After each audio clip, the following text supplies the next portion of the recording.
The metallic tang of cheap perfume mixed with cigarette smoke had become my oxygen. 5 years of breathing it in, 5 years of pretending the neon lights and bass-heavy music were enough to drown out the memories. They never were. My reflection stared back at me from the cracked vanity mirror. Dark hair swept into an elaborate updo, makeup painted on thick enough to create someone else. Someone who wasn't afraid. The sequined costume caught the dim backstage light, all strategic cutouts and glittering fabric designed to promise everything while revealing just enough. I'd become an expert at the illusion. "Daisy, you're up in 5. Marco's gravel voice cut through my thoughts. He stood in the doorway, his bulk filling the frame, arms crossed over his chest. Our manager wasn't a patient man, and the Wednesday night crowd was getting restless. "I know." My voice came out steadier than I felt. 5 years, and I still had to force myself through this routine. But Dylan's face flashed in my mind. His gap-toothed smile when I'd left him with Mrs. Chen across the hall. His small arms wrapped around my neck. His innocent, "Love you, Mama." That made it bearable. That made everything bearable. The Velvet Room wasn't the worst club in the city, but it damn sure wasn't the best. Owned by the Romano family, everyone knew it even if nobody said it out loud. The club existed in that gray area between legitimate business and organized crime. The girls who worked here knew to keep our mouths shut, take our cash at the end of the night, and never ask questions about the private rooms upstairs or the men in expensive suits who disappeared into them. I stood, smoothing down my costume one last time. The woman in the mirror looked confident, seductive, in control. She was a liar, but she was a necessary one. The hallway leading to the stage was narrow and dark, the walls close enough to touch on both sides.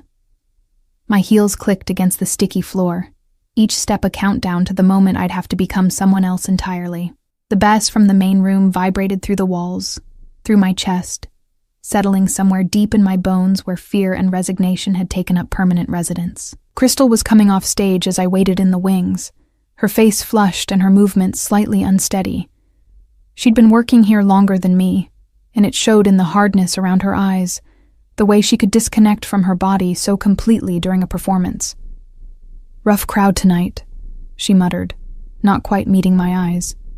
"Romano's here." My blood turned to ice. "Which one?" "The one." She looked at me then, something like pity flickering across her painted features.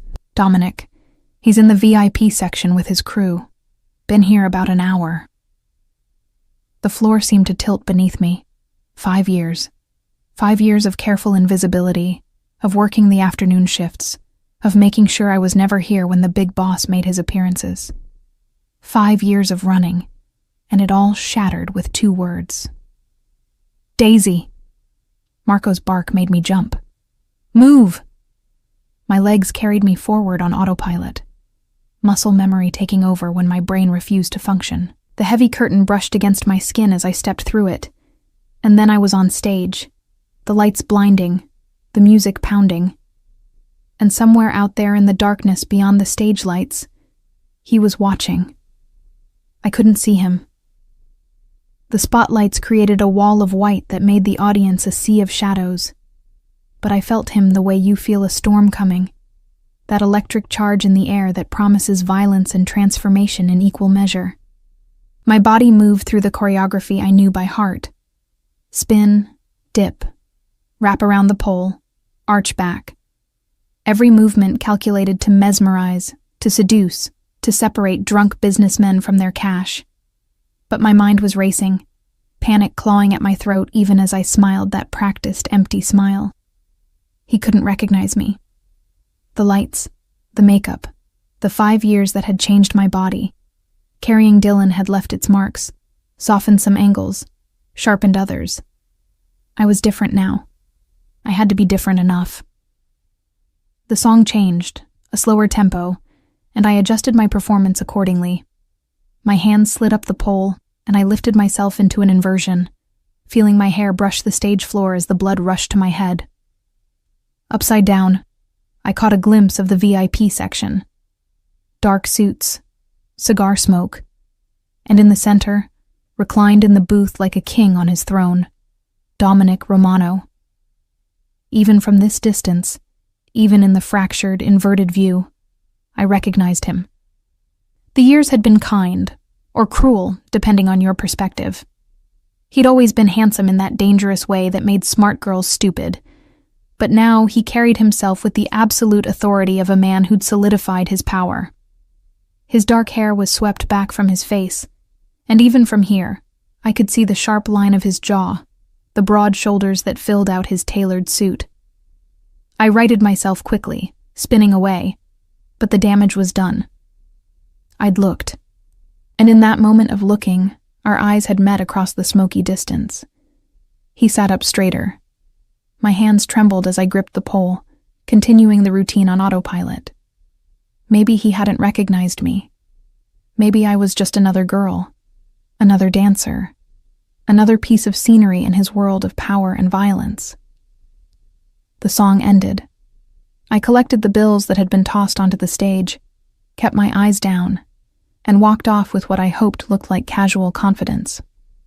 My heart was trying to beat its way out of my chest. "That was good," Marco said as I passed him. "You got requested for a private dance. VIP section." "No." The word came out too sharp, too fast. "I don't do private dances, you know that." His expression hardened. "You do tonight. He asked for you specifically." "Marco, this isn't a request, Daisy. This is Romano himself. You don't say no to Romano." The walls were closing in. The narrow hallway seemed to shrink, the air too thick to breathe. "I can't. I have to leave. Dylan, my son, he's sick. I got a call from the babysitter." Marco's eyes narrowed. He'd known me long enough to smell bullshit. "Your phone hasn't rung once tonight. Please." I hated the desperation in my voice, hated that I was begging, but Dylan's face swam in my vision and I couldn't let Dominic see me, couldn't let him start asking questions. "Please, Marco, anyone else. Send Crystal, send." "He asked for you." Marco stepped closer, lowering his voice. "Look, I don't know what your deal is, and I don't want to know. But I do know that you don't disappoint Dominic Romano. Bad things happen to people who disappoint him.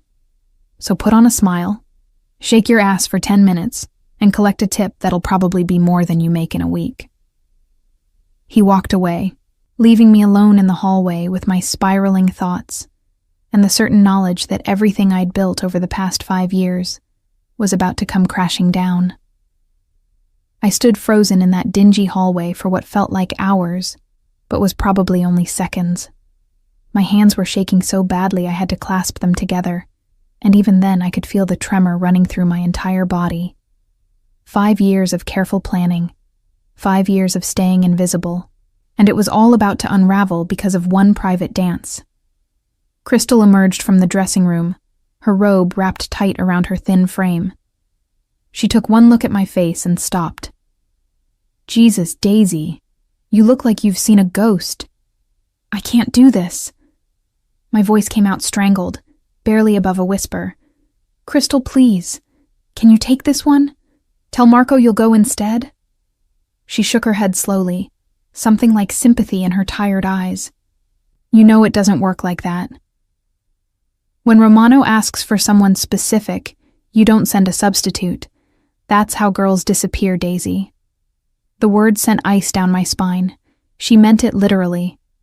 The Romano family didn't just control the club, they controlled half the city. People who crossed them had a way of vanishing, of becoming cautionary tales whispered in dark corners. "I have a son," I said desperately, as if this information would somehow change the immutable laws of the underworld. "He's only 5. If something happens to me, then don't make something happen." Crystal's voice was harder now, practical. "Go in there. Smile, dance, take his money and leave. That's all this is. That's all it ever is." She paused, studying my face with unnerving intensity. "Unless there's something you're not telling me. You know Romano? No. The lie tasted like ash. I heard stories. We've all heard stories. She touched my shoulder briefly, an unusual gesture of solidarity in a place where we were all competitors. But the stories are about people who tried to run, who tried to cheat him, who thought they were smarter than they were. You're just a dancer. Do your job and you'll be fine. She walked away, leaving me alone with my racing thoughts and the sound of my own ragged breathing. Through the walls, I could hear the muffled bass of the music, the occasional whoop from the crowd, the soundtrack to my impending disaster. I forced my legs to move, carrying me toward the dressing room where I needed to prepare for the private dance. The room was empty now, all the other girls either on stage or working the floor. The mirror reflected a woman who looked like she was walking to her execution. My makeup was smudged from the stage lights and the sweat of performance. I fixed it with mechanical precision, my hands moving through the familiar motions while my mind spun in useless circles. Maybe he wouldn't recognize me. The lighting in the private rooms was dim, atmospheric. I was wearing more makeup than I'd ever worn when I knew him. My hair was different. Longer now, styled in ways it never had been back then. Back then. The thought opened a door I'd kept locked for 5 years. 6 years ago, I'd been someone else entirely. A college student working part-time at an upscale restaurant, saving money for the degree I was certain would lift me out of the working-class neighborhood where I'd grown up. I'd been naive enough to believe that hard work and determination were enough, that the American dream wasn't a myth designed to keep people like me running on a hamster wheel. And then Dominic Romano had walked into that restaurant. I'd been clearing tables in the private dining section when I'd first seen him. Even then, before I knew who he was, I'd been struck by the raw power that seemed to radiate from him. He'd been with a group of men, all of them in expensive suits, all of them carrying themselves with the confidence of people who'd never been told no. Our eyes had met across the room. Just for a moment, just a fleeting connection, but I'd felt it like a physical touch. His gaze had been intense, assessing, and I'd looked away quickly, my cheeks burning. He'd left a $100 tip on a $50 meal. The next night, he'd come back. Alone this time. He'd requested to sit in my section. I'd been flustered, nervous, too young and stupid to recognize danger when it was sitting right in front of me, smiling that devastating smile, and asking me questions about my life like he actually cared about the answers. "What are you studying?" he'd asked, and I'd told him. Psychology, because I wanted to understand people, wanted to help them. "Noble," he'd said, and there'd been something in his eyes.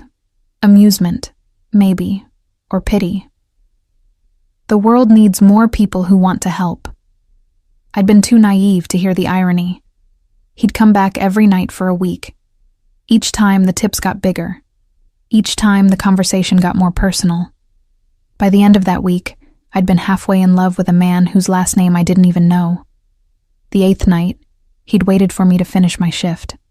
His car had been idling at the curb, all sleek black luxury and tinted windows. "Let me give you a ride home," he'd offered, and I'd said yes because I was young and foolish, and he'd looked at me like I was the only thing in the world worth looking at. We hadn't gone to my apartment.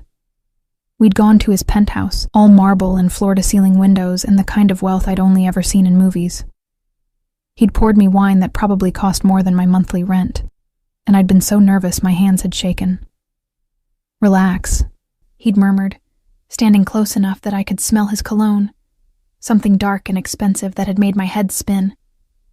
"I'm not going to hurt you." Another lie, or maybe not. Maybe he'd believed it at the time. The sex had been intense, overwhelming. Nothing like the fumbling encounters I'd had with college boys who didn't know what they were doing. Dominic had known exactly what he was doing. He'd taken his time, learned every inch of my body, made me feel things I hadn't known I was capable of feeling. Afterward, lying in his massive bed with the city lights spread out below us, I'd felt like I'd found something I'd been searching for my whole life without knowing it. "Stay," he'd whispered against my hair, and I had. I'd stayed for 3 months. 3 months of existing in a dream world where money was never an object, where every door opened for us, where I'd pretended not to notice the men in suits who followed us everywhere, or the hushed phone conversations Dominic would have in Italian, his voice dropping to a deadly calm that had made my skin prickle. I'd known, on some level.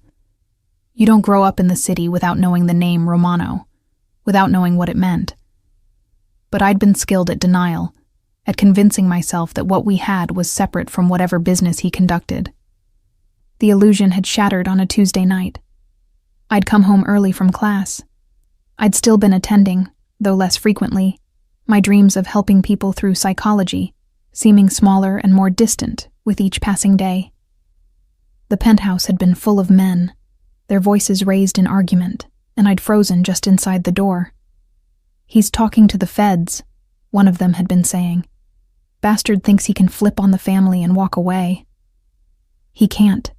That had been Dominic's voice, cold and empty in a way I'd never heard before. "Make sure he doesn't." "What about his wife? His kids?" "I don't give a fuck about his wife and kids. He made his choice. Now he pays for it."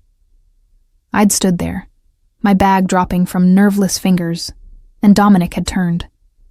Our eyes had met across the room, and I'd seen something in his expression that had turned my blood to ice. Not guilt, not even anger. Just a cold assessment, a calculation of what I now knew and what that meant. "We'll finish this later," he'd said to the men, dismissing them with a gesture. They'd filed out, giving me curious glances, and then we'd been alone. "It's not what you think," he'd said, but we both knew it was exactly what I thought. "You're going to kill someone." The words had come out flat, emotionless, my mind unable to fully process what I'd heard. "I'm going to protect my family." He'd moved toward me, and I'd backed away instinctively. The hurt that flashed across his face had seemed genuine, but how could I trust anything about him now? "You don't understand this world, Daisy. You don't understand what's necessary. Murder is necessary." My voice had risen, hysteria creeping in around the edges.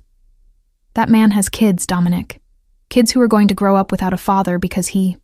What? Talked to the wrong people?" He betrayed his oath. He put all of us at risk. Dominic's voice had hardened. "In my world, there are consequences for betrayal." "Your world." I'd laughed, but it had sounded broken. "I don't want any part of your world. You're already part of it." He'd taken another step toward me. "You live here. You wear the clothes I buy you. You eat the food I provide. You think any of that comes without a cost? I never asked for any of it, but you took it." His eyes had been cold now, all the warmth I'd fallen in love with gone like it had never existed. "You took it all, and you didn't ask questions, because you didn't want to know the answers."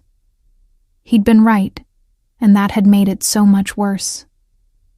I'd left that night while he was in the shower, grabbed what I could carry, walked out, and never looked back. I'd gone to my old apartment, the lease still active because I'd been too superstitious to give it up, and I'd locked the door and cried until I had nothing left. 3 weeks later, I'd realized I was pregnant. A sharp knock on the dressing room door yanked me back to the present. "Daisy, customers waiting." Marco's voice carried clear impatience. I stood on shaking legs, checking my reflection one more time. The woman in the mirror looked nothing like the naive college girl who'd fallen for Dominic Romano 6 years ago. This woman was harder, wiser, a survivor, but would that be enough? The walk to the VIP section felt like a death march. My heels clicked against the floor, each step carrying me closer to a confrontation I'd spent 5 years avoiding. The main room of the club was crowded tonight, bodies pressed together on the dance floor, the bass so loud it made my chest vibrate. I navigated through the chaos with the ease of long practice, my eyes fixed on the curtained alcove at the back. 2 men stood guard outside, their suits immaculate, their stances relaxed but alert. I recognized the type. Dominic's soldiers, men who'd kill on his command without hesitation. "I'm Daisy," I said to the one on the left, hating how small my voice sounded. I was requested. He looked me over with emotionless eyes, then pulled back the curtain. "Go ahead." The private room was dimly lit, all red velvet and dark wood, designed to create an atmosphere of decadent intimacy. A leather couch dominated one wall, and sitting on it, legs spread in casual confidence, was Dominic Romano. He'd removed his suit jacket. His white shirt was unbuttoned at the collar, his sleeves rolled up to reveal forearms that I remembered with painful clarity. A glass of whiskey sat on the table beside him, the amber liquid catching the low light. But it was his face that held me frozen. Those dark eyes that had haunted my dreams, that sharp jawline, the mouth that had once whispered promises against my skin. He was looking at me the way a predator looks at prey, patient, certain, already planning the kill. "Close the curtain," he said, his voice exactly as I remembered it. Deep and commanding, the slight Italian accent that thickened when he was angry or passionate. I did as he said because what choice did I have? The curtain fell shut, sealing us in together, and suddenly the room felt much too small. "Come here." I forced my legs to move, approaching him with careful steps. My training kicked in. Smile, make eye contact, pretend this is just another dance, just another customer. But my smile felt like it might crack my face, and when our eyes met, I saw the exact moment recognition clicked into place. His expression didn't change. He was too controlled for that. But something flickered in the depths of his eyes, something that might have been shock or anger or satisfaction. Maybe all 3. "Daisy," he said slowly, testing the name. "Is that what you're calling yourself these days?" My heart was hammering so hard I was sure he could hear it. "I don't know what you mean. I'm just here to dance." "No." He leaned forward, setting his whiskey down with deliberate care. "You're here because you've been hiding from me for 5 years, and you just made the mistake of letting me find you." I wasn't hiding. The lie was automatic, useless. I moved on, started a new life. In my club. His smile was cold. Working for my family. Did you think I wouldn't notice eventually? Or were you just hoping to stay invisible forever? I needed a job. My voice came out stronger now, anger cutting through the fear. Not everyone has the luxury of choice. No, but everyone has the luxury of not lying to me. He stood, and suddenly he was too close, his presence overwhelming in the small space. You disappeared. One day you were in my bed, and the next you were gone. No note, no explanation. Just gone. I heard you. The words burst out before I could stop them. That night, I heard you ordering someone's death. What was I supposed to do? Stay and pretend I hadn't heard it? Pretend you weren't a murderer? Something dangerous flashed across his face. Careful. You're talking about things you don't understand. I understand enough. I stood my ground, even though every instinct screamed at me to run. I understand that you're dangerous. That being near you means living in a world where people die for talking to the wrong people. I wouldn't. Wouldn't what? He moved closer still, and I could smell that same cologne, feel the heat radiating from his body. Wouldn't love a man like me? Is that what you were going to say? I never said I loved you. You didn't have to. His hand came up, fingers brushing my cheek with unexpected gentleness. You showed me every time you looked at me, every time you said my name. Every time you... Don't. I jerked away from his touch, wrapping my arms around myself. That was 6 years ago. That person doesn't exist anymore. No? His eyes traveled over me, taking in the costume, the makeup, the woman I'd become. Then who are you now, Daisy? A stripper working in a mob-owned club, pretending she's not still connected to the world she ran from. The contempt in his voice stung more than it should have. I'm a survivor. I'm someone who made hard choices to protect. I cut myself off too late. His eyes sharpened. To protect what? Yourself? He moved closer again, backing me against the wall. Or to protect something else. My mouth went dry. I could feel the moment spinning out of control, could feel the secret I'd guarded for 5 years threatening to spill out. I don't have to explain myself to you. I tried to sidestep him, but he braced a hand against the wall, caging me in. You're right. You don't.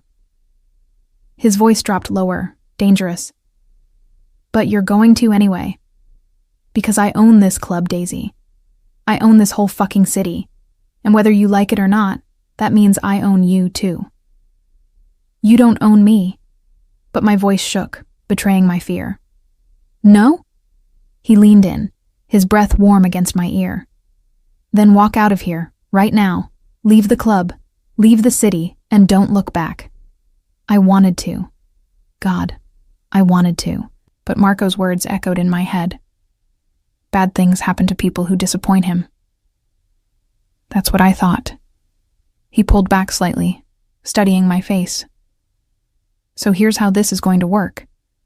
You're going to tell me everything. Where you've been. What you've been doing.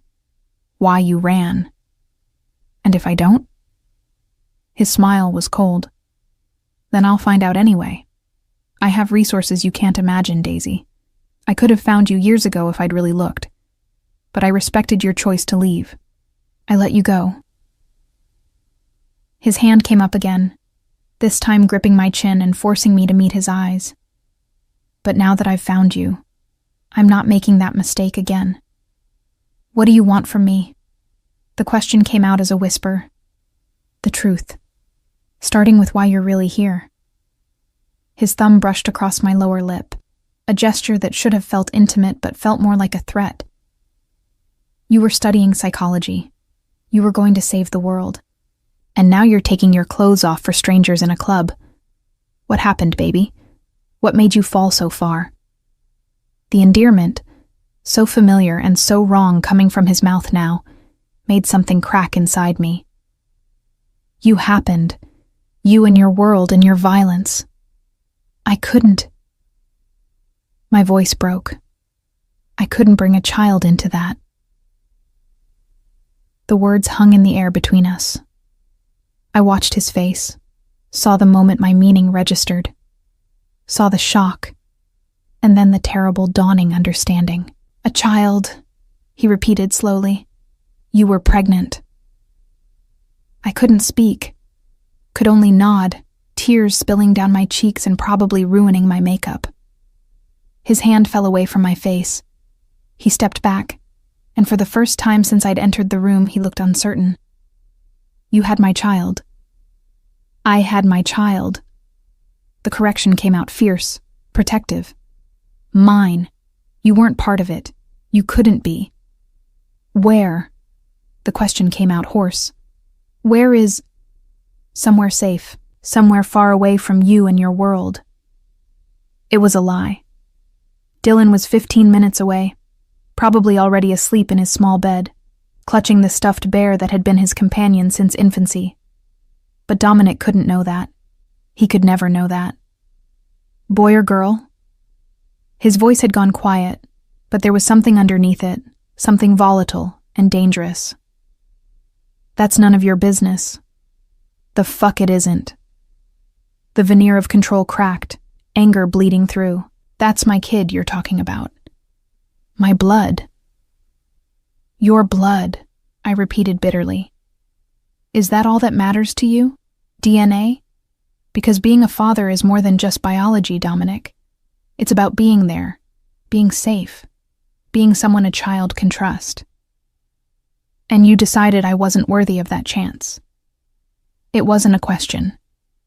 You decided all by yourself that I didn't deserve to know my own child. You ordered a man killed. My voice rose, emotion overwhelming caution. You talked about it like it was nothing, like his life didn't matter, like the kids he'd leave behind didn't matter. What was I supposed to think? That you'd be different with our baby? That somehow you'd turn off the violence and the death and be a normal father? You don't know what that man did. Dominic's voice was tight, controlled in a way that was somehow more frightening than his anger. You heard one conversation and you judged me, condemned me, took my child and ran without giving me a chance to explain. What could you possibly explain that would make it okay? That man was trafficking kids. The words fell like stones between us. 14-year-old girls from Eastern Europe, sold to the highest bidder. When I found out what he was doing, I gave him a choice: stop and face justice through channels I control, or refuse and face justice of a different kind.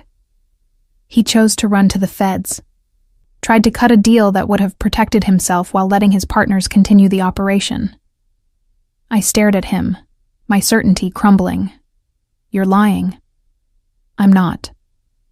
He pulled out his phone, tapped a few times, then turned the screen toward me. A news article, dated 5.5 years ago. Federal witness found dead. Suspected mob hit. And below it, in smaller text, details about the man's involvement in human trafficking. My hands were shaking. I didn't know. No, you didn't ask. His voice was harsh now, unforgiving. You heard what you wanted to hear, confirmed what you already believed about me, and you used it as an excuse to run. It wasn't an excuse, but I heard the weakness in my own voice. You're still the things you do. I'm not a good man, he agreed. I've killed people. I'll probably kill more. But I have lines I don't cross, Daisy, and hurting kids is at the top of that list. The room felt like it was spinning. Everything I'd believed for 5 years, every justification I'd made for keeping Dylan away from his father, was fragmenting around me. It doesn't change anything, I said desperately. You're still dangerous, still involved in organized crime. Yes. He cut me off. I'm the head of a Mafia family. I'm not going to apologize for that or pretend to be something I'm not. But I would have protected you, protected our child, and you took that choice away from me. I was 21! The words burst out, all the justifications I'd made to myself over the years coming out in a rush. 21 and pregnant and terrified, and you were talking about murder like it was nothing. What did you expect me to do? Talk to me. His voice softened slightly. Trust me enough to tell me the truth instead of running. I couldn't trust you. I didn't even really know you. You knew me better than anyone. He moved closer again, and this time I didn't back away. 3 months, Daisy. We spent 3 months learning each other. You knew my favorite breakfast, knew I couldn't sleep without white noise, knew that I watched classic films when I couldn't sleep. You knew me. I knew a version of you, but my voice lacked conviction now. The version you showed me. It was all real. His hand came up, cupping my face, and this time I didn't pull away. Every moment, every word. I don't do fake, baby. I don't pretend. The endearment made my chest ache. Don't call me that. Why? Because it makes you remember. Because it makes you feel something you don't want to feel. Because it's not real anymore. Whatever we had, it's gone. Is it? His thumb traced across my cheekbone, wiping away tears I didn't realize I was still crying. Because from where I'm standing, it feels pretty fucking real. And then his mouth was on mine, and I was kissing him back before my brain could catch up with what my body was doing. It was just like I remembered, overwhelming, consuming, making everything else fade into insignificance. His hands were in my hair, ruining the careful styling, and I didn't care. My fingers gripped his shirt, pulling him closer, 5 years of denial and longing spilling out in a single desperate moment. He pulled back first, both of us breathing hard. Tell me you don't feel that. What I feel doesn't matter. I was shaking now, from the kiss and the fear and the terrible knowledge that everything was about to change. I can't. You can't just come back into my life and... I never left your life. You left mine. His hands were still on me, holding me steady. But you're back now, and our child. Where is our child, Daisy? Tell me. The door to the private room burst open. One of Dominic's guards stuck his head in. Boss, we got a situation. The Kozlov crew is asking to meet. Tonight. Dominic's expression hardened instantly, the brief vulnerability vanishing behind the mask of the crime boss. Tell them I'm busy. They said it's urgent. Something about the shipment that went missing last week. I saw the calculation in Dominic's eyes, saw him weighing whatever this meeting meant against the conversation we were having. Finally, he nodded. Give me 5 minutes. The guard disappeared. Dominic turned back to me, his hands still framing my face. This isn't over. You and I are going to finish this conversation. Where are you living? That's none of your... Daisy. The warning in his voice was clear. I can find out anyway. Make this easy. I gave him an address 3 blocks away from my actual apartment. He'd find out it was wrong eventually. But maybe it would buy me time. Time to figure out what to do. How to protect Dylan from the reality of his father. Fine. He released me, stepping back and straightening his shirt. Go home. Get some rest. I'll send a car for you tomorrow at noon. I have to work. Not anymore.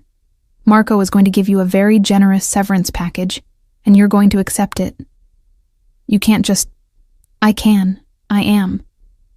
He pulled his jacket back on, transforming from the man who'd just kissed me into the crime boss who controlled the city. That job is beneath you, Daisy. It always was. I need the money. I'll give you money. More than you could make here in a year. He moved toward the curtain, then paused. One more thing. That child. My child. How old? I shouldn't have answered. Should have kept my mouth shut. But I was exhausted and emotionally wrung out, and the lie I'd maintained for 5 years felt too heavy to carry anymore. 5. He turned 5 in March. Dominic's voice went quiet. I have a son.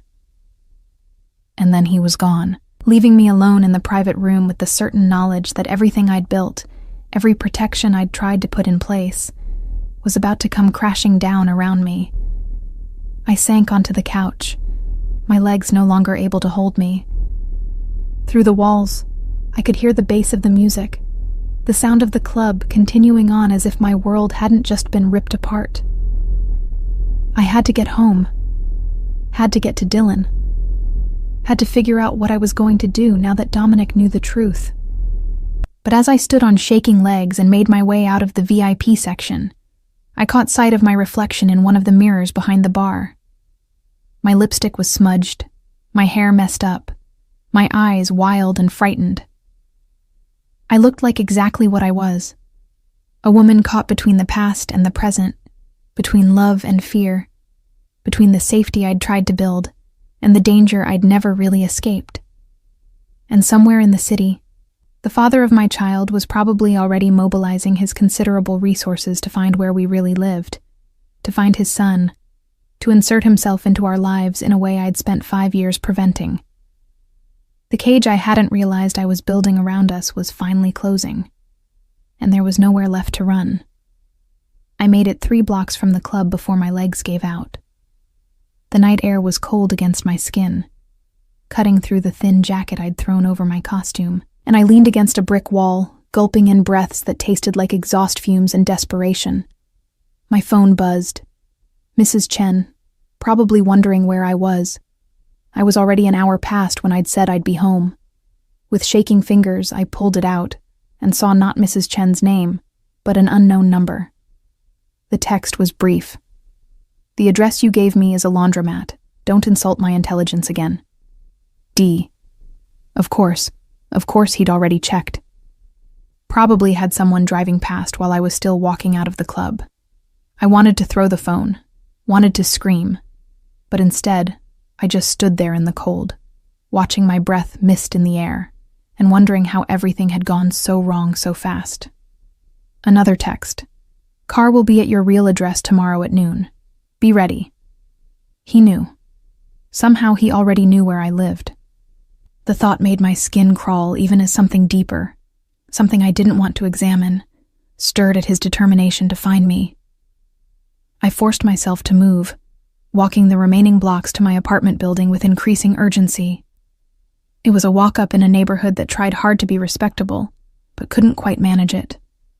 The lobby door stuck like it always did, and I had to shoulder it open, my heels clicking on the chipped tile floor as I climbed the 3 flights to my apartment.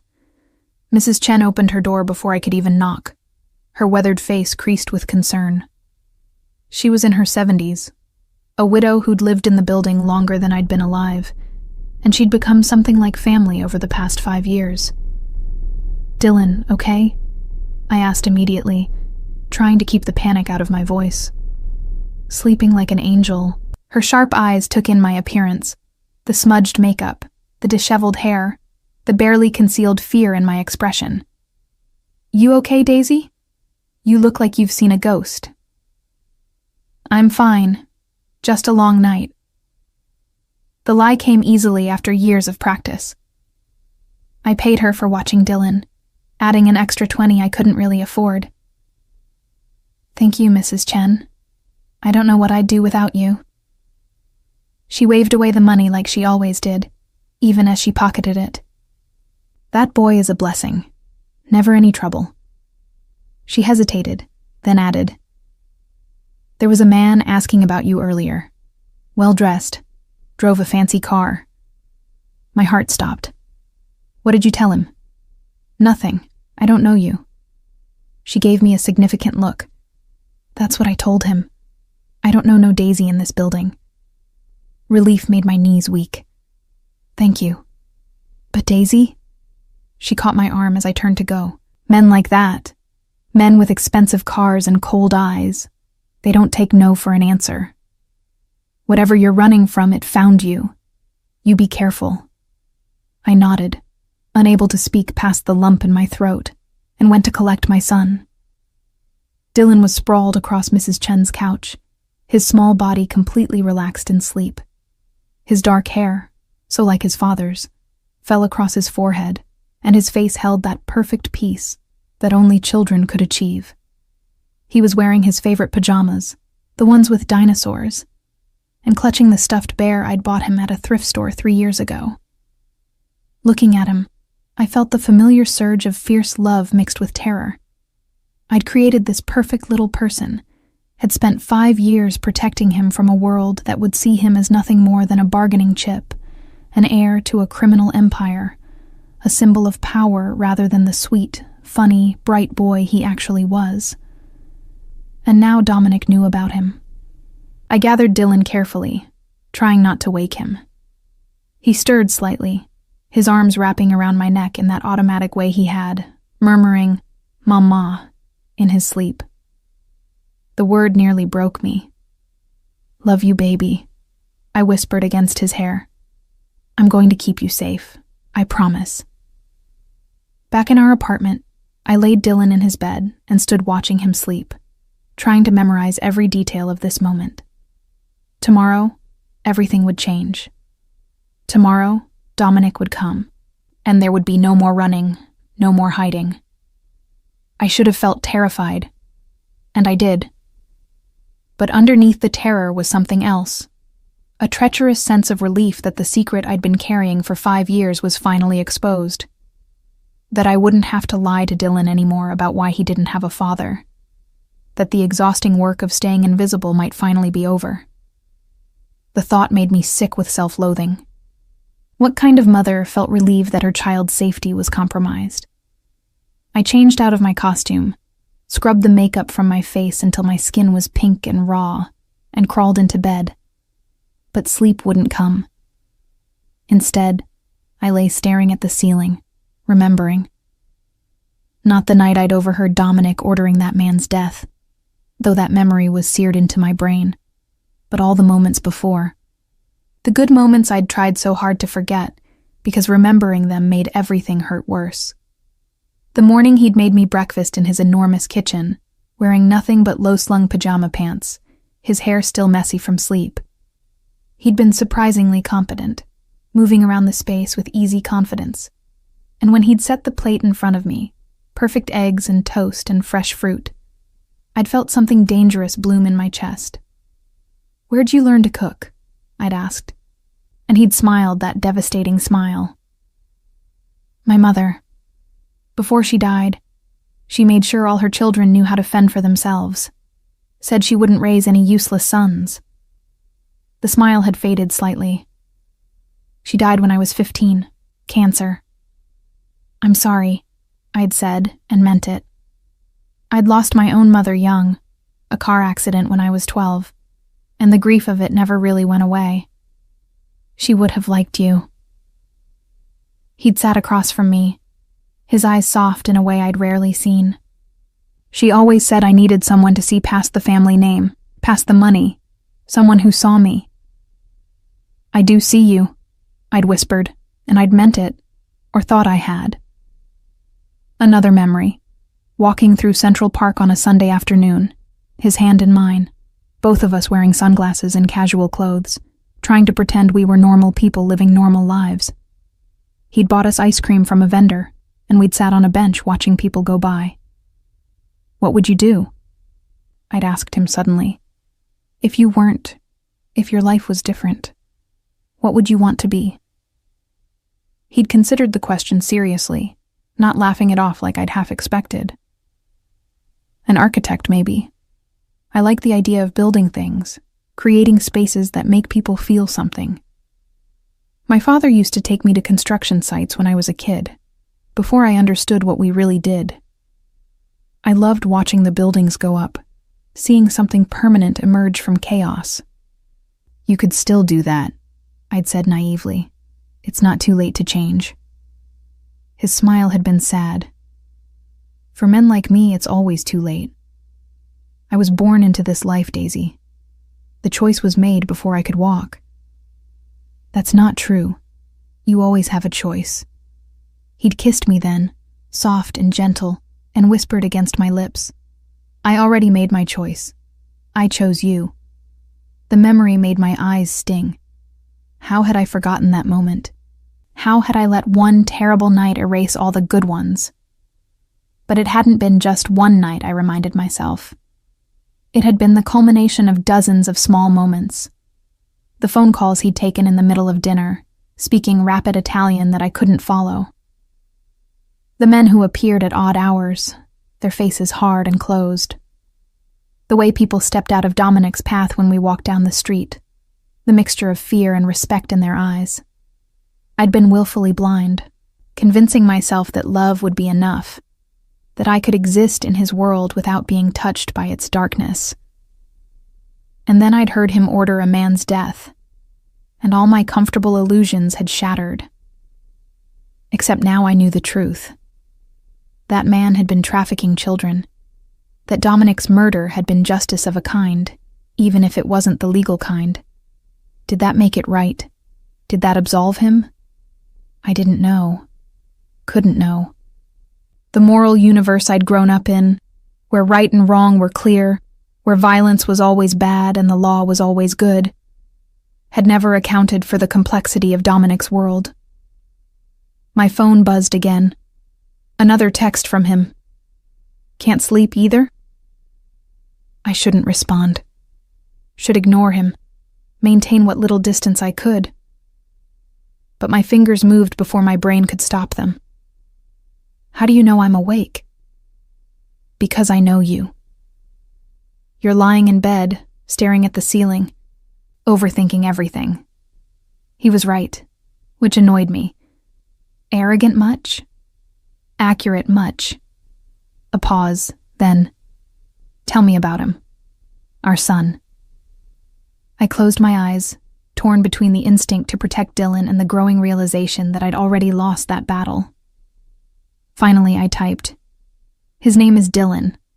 He likes dinosaurs and mac and cheese, and when I read him stories before bed, he's smart and funny and kind. He's everything good in the world." The response came quickly. "Like his mother." Don't what? Tell the truth? You're a good mother, Daisy. Even if you made shitty choices about keeping him from me, you're clearly doing something right." I made the only choice I could. No, you made the easiest choice.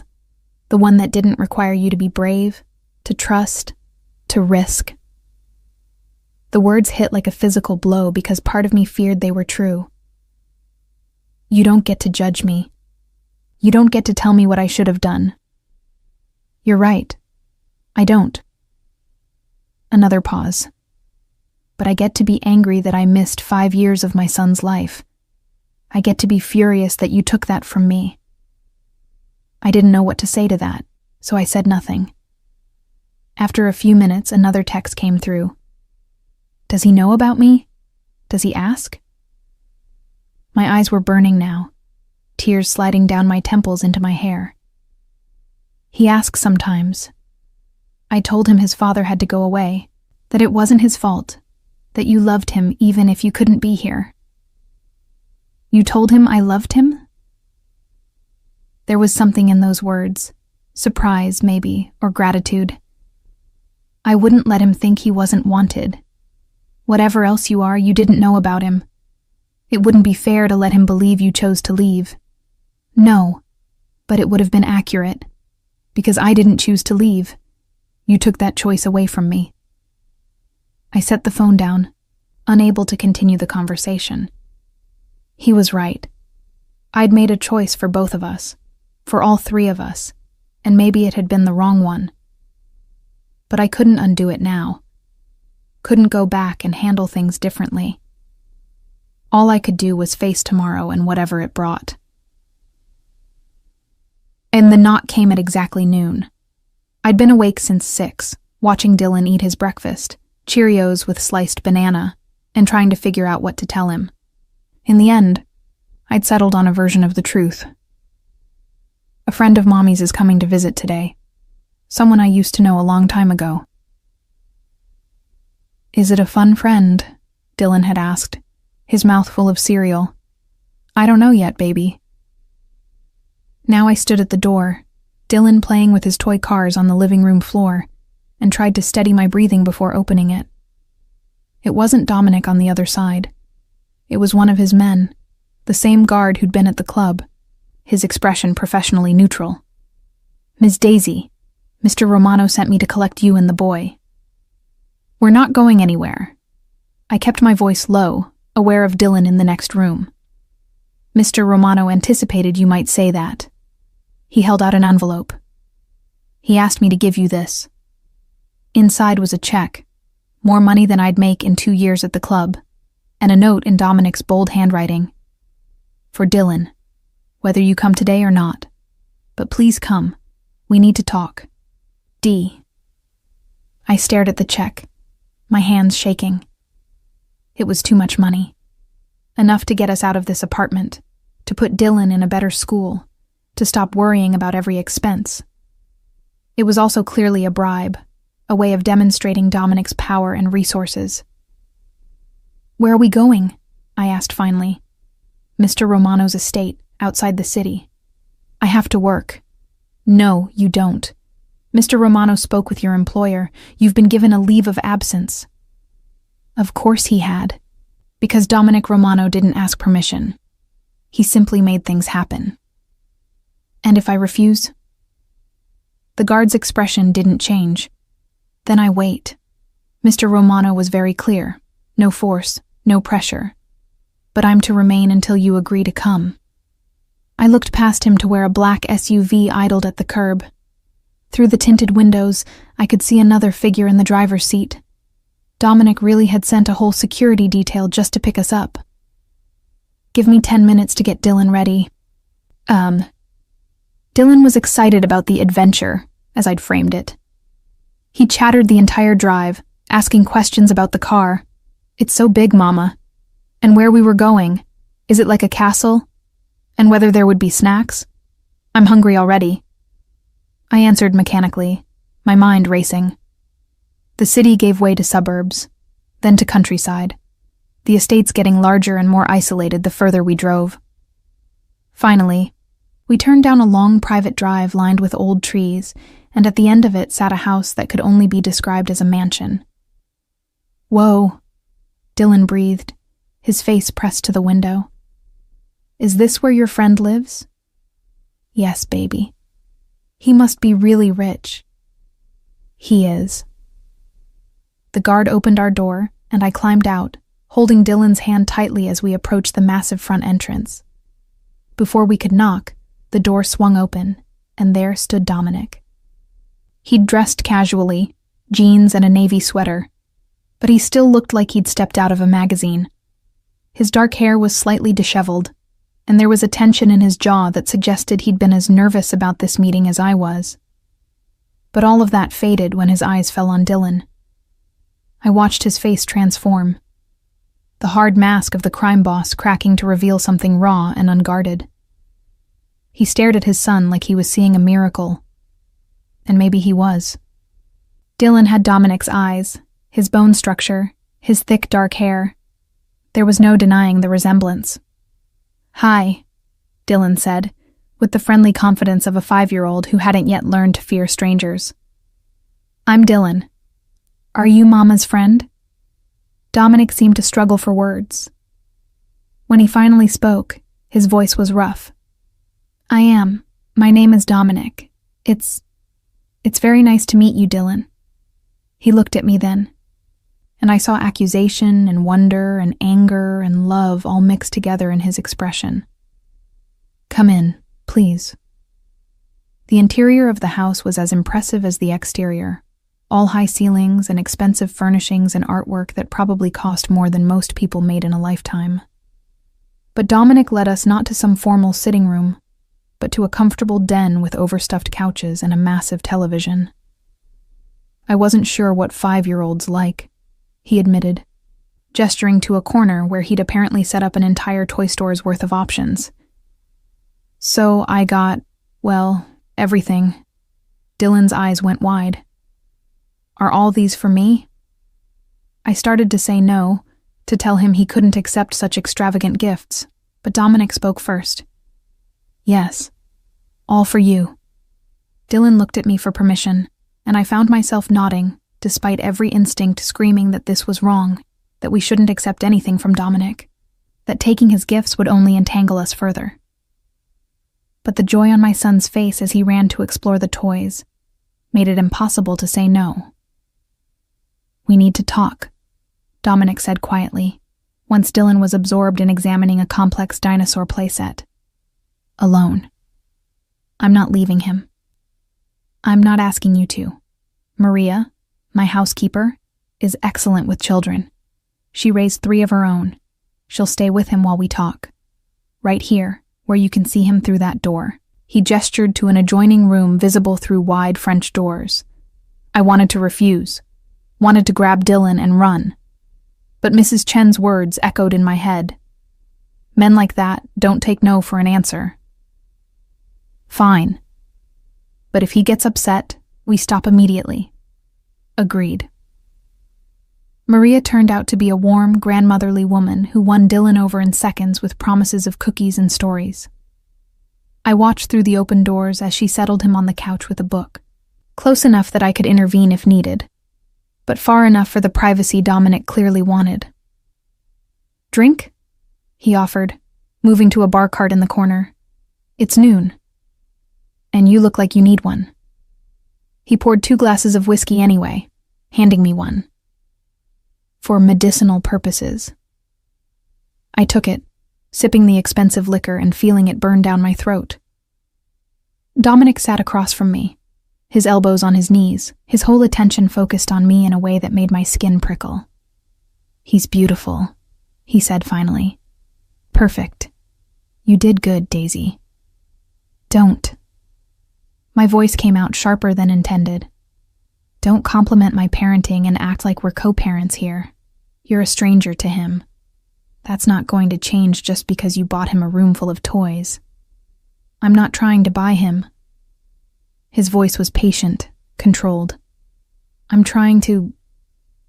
don't even know. I'm trying to process the fact that I have a son, that I missed his first words, his first steps, his first 5 birthdays, that I lost all of that because you decided I wasn't worthy of the chance. You ordered someone killed. I executed a child trafficker. His voice hardened. There's a difference. Is there? You decided he deserved to die. You appointed yourself judge and executioner. How is that justice? Because the legal system would have let him walk, would have given him a deal in exchange for testimony, put him in witness protection, let him start over somewhere new while his victims, children, Daisy, some of them younger than Dylan, would never get justice or peace or any fucking sense that the world cared what happened to them. I wanted to argue, but the conviction in his voice gave me pause. "So, you see yourself as some kind of vigilante? A hero?" "No. I see myself as someone who has power and chooses to use it to protect those who can't protect themselves. Does that make me good? Probably not, but it makes me necessary." He leaned forward. "And it makes me someone who would have protected you and our son with everything I have. Who would have died before letting harm come to either of you? How can I believe that? How can I trust anything you say when your whole life is built on violence? Because I'm showing you." He gestured to the house around us, to Dylan playing in the next room. "I'm not threatening you. I'm not forcing you. I'm asking you to give me a chance to be part of my son's life. And if I say no," his jaw tightened, "then I'll respect that. I won't use my resources to fight you for custody. I won't scare Dylan or manipulate him. I'll step back." The promise hung in the air between us, and I found myself studying his face, looking for the lie. But all I saw was sincerity and pain. "But I'm asking you not to say no," he continued quietly. "I'm asking you to let me prove that I can be what he needs, what you both need. I don't need anything from you. Don't you?" He set his glass down carefully. "You're working as a stripper, Daisy, living in a shitty apartment in a dangerous neighborhood, relying on an elderly woman to watch our son while you take off your clothes for money. You're barely surviving, and you're too proud to ask for help." The words stung because they were true. I'm managing. You're drowning. And you're so determined to prove you don't need me that you're making our son pay the price. How dare you? I dare because it's true. His voice rose slightly, then dropped back to that controlled calm. Dylan deserves better than managing. He deserves security, opportunity, a future that isn't limited by how many hours you can work without collapsing. And I can give him that. I can give both of you that. At what cost? I stood, pacing to the window because I couldn't sit still anymore. What's the price for your generosity, Dominic? Because men like you don't do anything without expecting something in return. You're right. I do expect something. He stood too, moving closer. I expect to be part of my son's life. I expect you to stop running and actually deal with what's between us instead of pretending it doesn't exist. And yes, I expect you to let me take care of you both. I don't need taking care of. Everyone needs taking care of, Daisy. The question is whether you're brave enough to accept it. We stood there, too close, the air thick with everything we weren't saying. Through the open doors, I could hear Dylan's laughter as Maria told him some story, and the sound made my chest ache. "What exactly are you proposing?" I asked finally. Move in here. You and Dylan. Let him get to know me in a safe, comfortable environment. Let me hire a tutor so you can finish your degree if you want. Let me—" He broke off, running a hand through his hair in frustration. "Let me be the father I should have been for the past 5 years. And what about us? What about—" I gestured between us, unable to articulate the complicated tangle of old feelings and new fears. "That's up to you." His voice softened. "I'm not going to pressure you for more than you're willing to give. But I'd be lying if I said I didn't want more. That kiss last night, it wasn't just nostalgia, Daisy. What we had, it's still there, buried under anger and hurt, and 5 years of distance, but still there. It's been 6 years. Has it?" He stepped closer, close enough that I could smell his cologne, feel the heat radiating from his body. Because from where I'm standing, it feels like yesterday. His hand came up, cupping my face with heartbreaking gentleness. I should have pulled away, should have maintained the boundaries I'd spent 5 years building. But I was so tired of being strong, of being alone, of pretending I didn't still feel something for this man who terrified and attracted me in equal measure. "I hate you," I whispered. But it came out wrong, more like a confession than an accusation. "I know." His thumb traced across my cheekbone. "But you don't. Not really. You hate what I am, what I do. But me, the man who made you breakfast and held you when you had nightmares and told you his mother would have loved you. You don't hate him. I don't know that man anymore. Then let me reintroduce you." He leaned in, his forehead resting against mine. "Give me time. Give Dylan time. Give us all a chance to be a family. This isn't a negotiation. No, it's a plea." His voice dropped to a whisper. "I'm begging you, Daisy. Don't take this away from me again. Don't take our son away." The raw vulnerability in his voice was my undoing. This man who controlled the city, who commanded fear and respect with equal ease, was begging me. And I realized, with a clarity that should have terrified me, that I wanted to say yes. Not because of the money or the security, though those things mattered. Not even because Dylan deserved to know his father. But because some traitorous part of me had never stopped loving Dominic Romano, and 6 years hadn't been enough to kill that feeling. 1 month, I heard myself say. We'll stay for 1 month. Trial basis. If at any point I feel like Dylan is in danger or uncomfortable, we leave and you don't try to stop us. Relief flooded his face. Agreed. 1 month. But Daisy, I'm going to use that month to prove to you that this is where you both belong. With me. We don't belong to you. His smile was slow, confident. Not yet, but you will. And looking into his storm-gray eyes, seeing the determination there, I was terribly afraid he might be right. The move happened so quickly it made my head spin. Within 48 hours, our few belongings had been transported from my cramped apartment to the guest wing of Dominic's estate, and Dylan and I were installed in a suite of rooms that was larger than any place I'd ever lived. "This is just for sleeping?" Dylan had asked, his eyes wide as he explored the bedroom that was now his. It had everything a 5-year-old could want. A bed shaped like a race car, shelves full of books, a window seat overlooking the gardens, and more toys than any child could play with in a year. "Just for sleeping," I'd confirmed, my voice tight as I watched Dominic lean against the doorframe, satisfaction written across his features. "I had the decorator work from photos," he'd explained later, after Dylan had finally passed out from excitement. "From his room at your apartment. I wanted him to feel comfortable here." The thoughtfulness of it should have touched me. Instead, it sent a chill down my spine. He'd had someone photograph Dylan's room, study it, recreated in a version so upgraded it bore almost no resemblance to the original. It was a reminder of his resources, his reach, his ability to infiltrate every aspect of our lives. My own room was connected to Dylan's by a door I insisted remain unlocked at all times.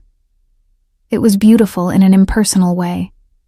All neutral colors and expensive furniture, and a bed so large I felt lost in it.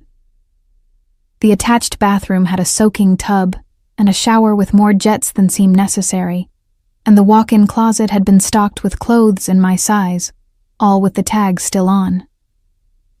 "I don't need all this," I'd told Dominic when I'd discovered the wardrobe. "I know, but you have it anyway." He'd been standing in the doorway, watching me with an intensity that made my skin prickle. "Indulge me, Daisy. Let me provide for you." "This isn't providing. This is... I don't even know what this is.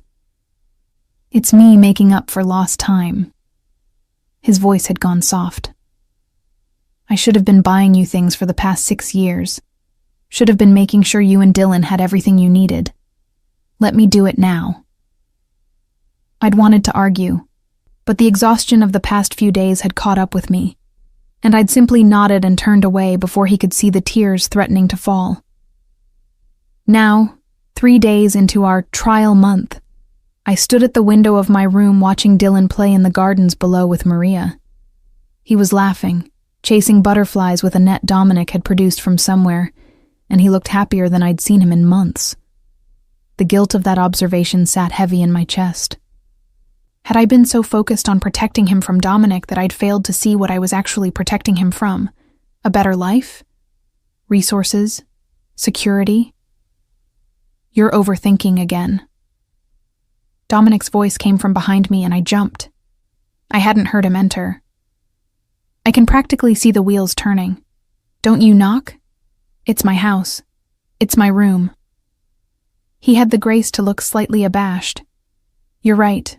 I'm sorry. Old habits."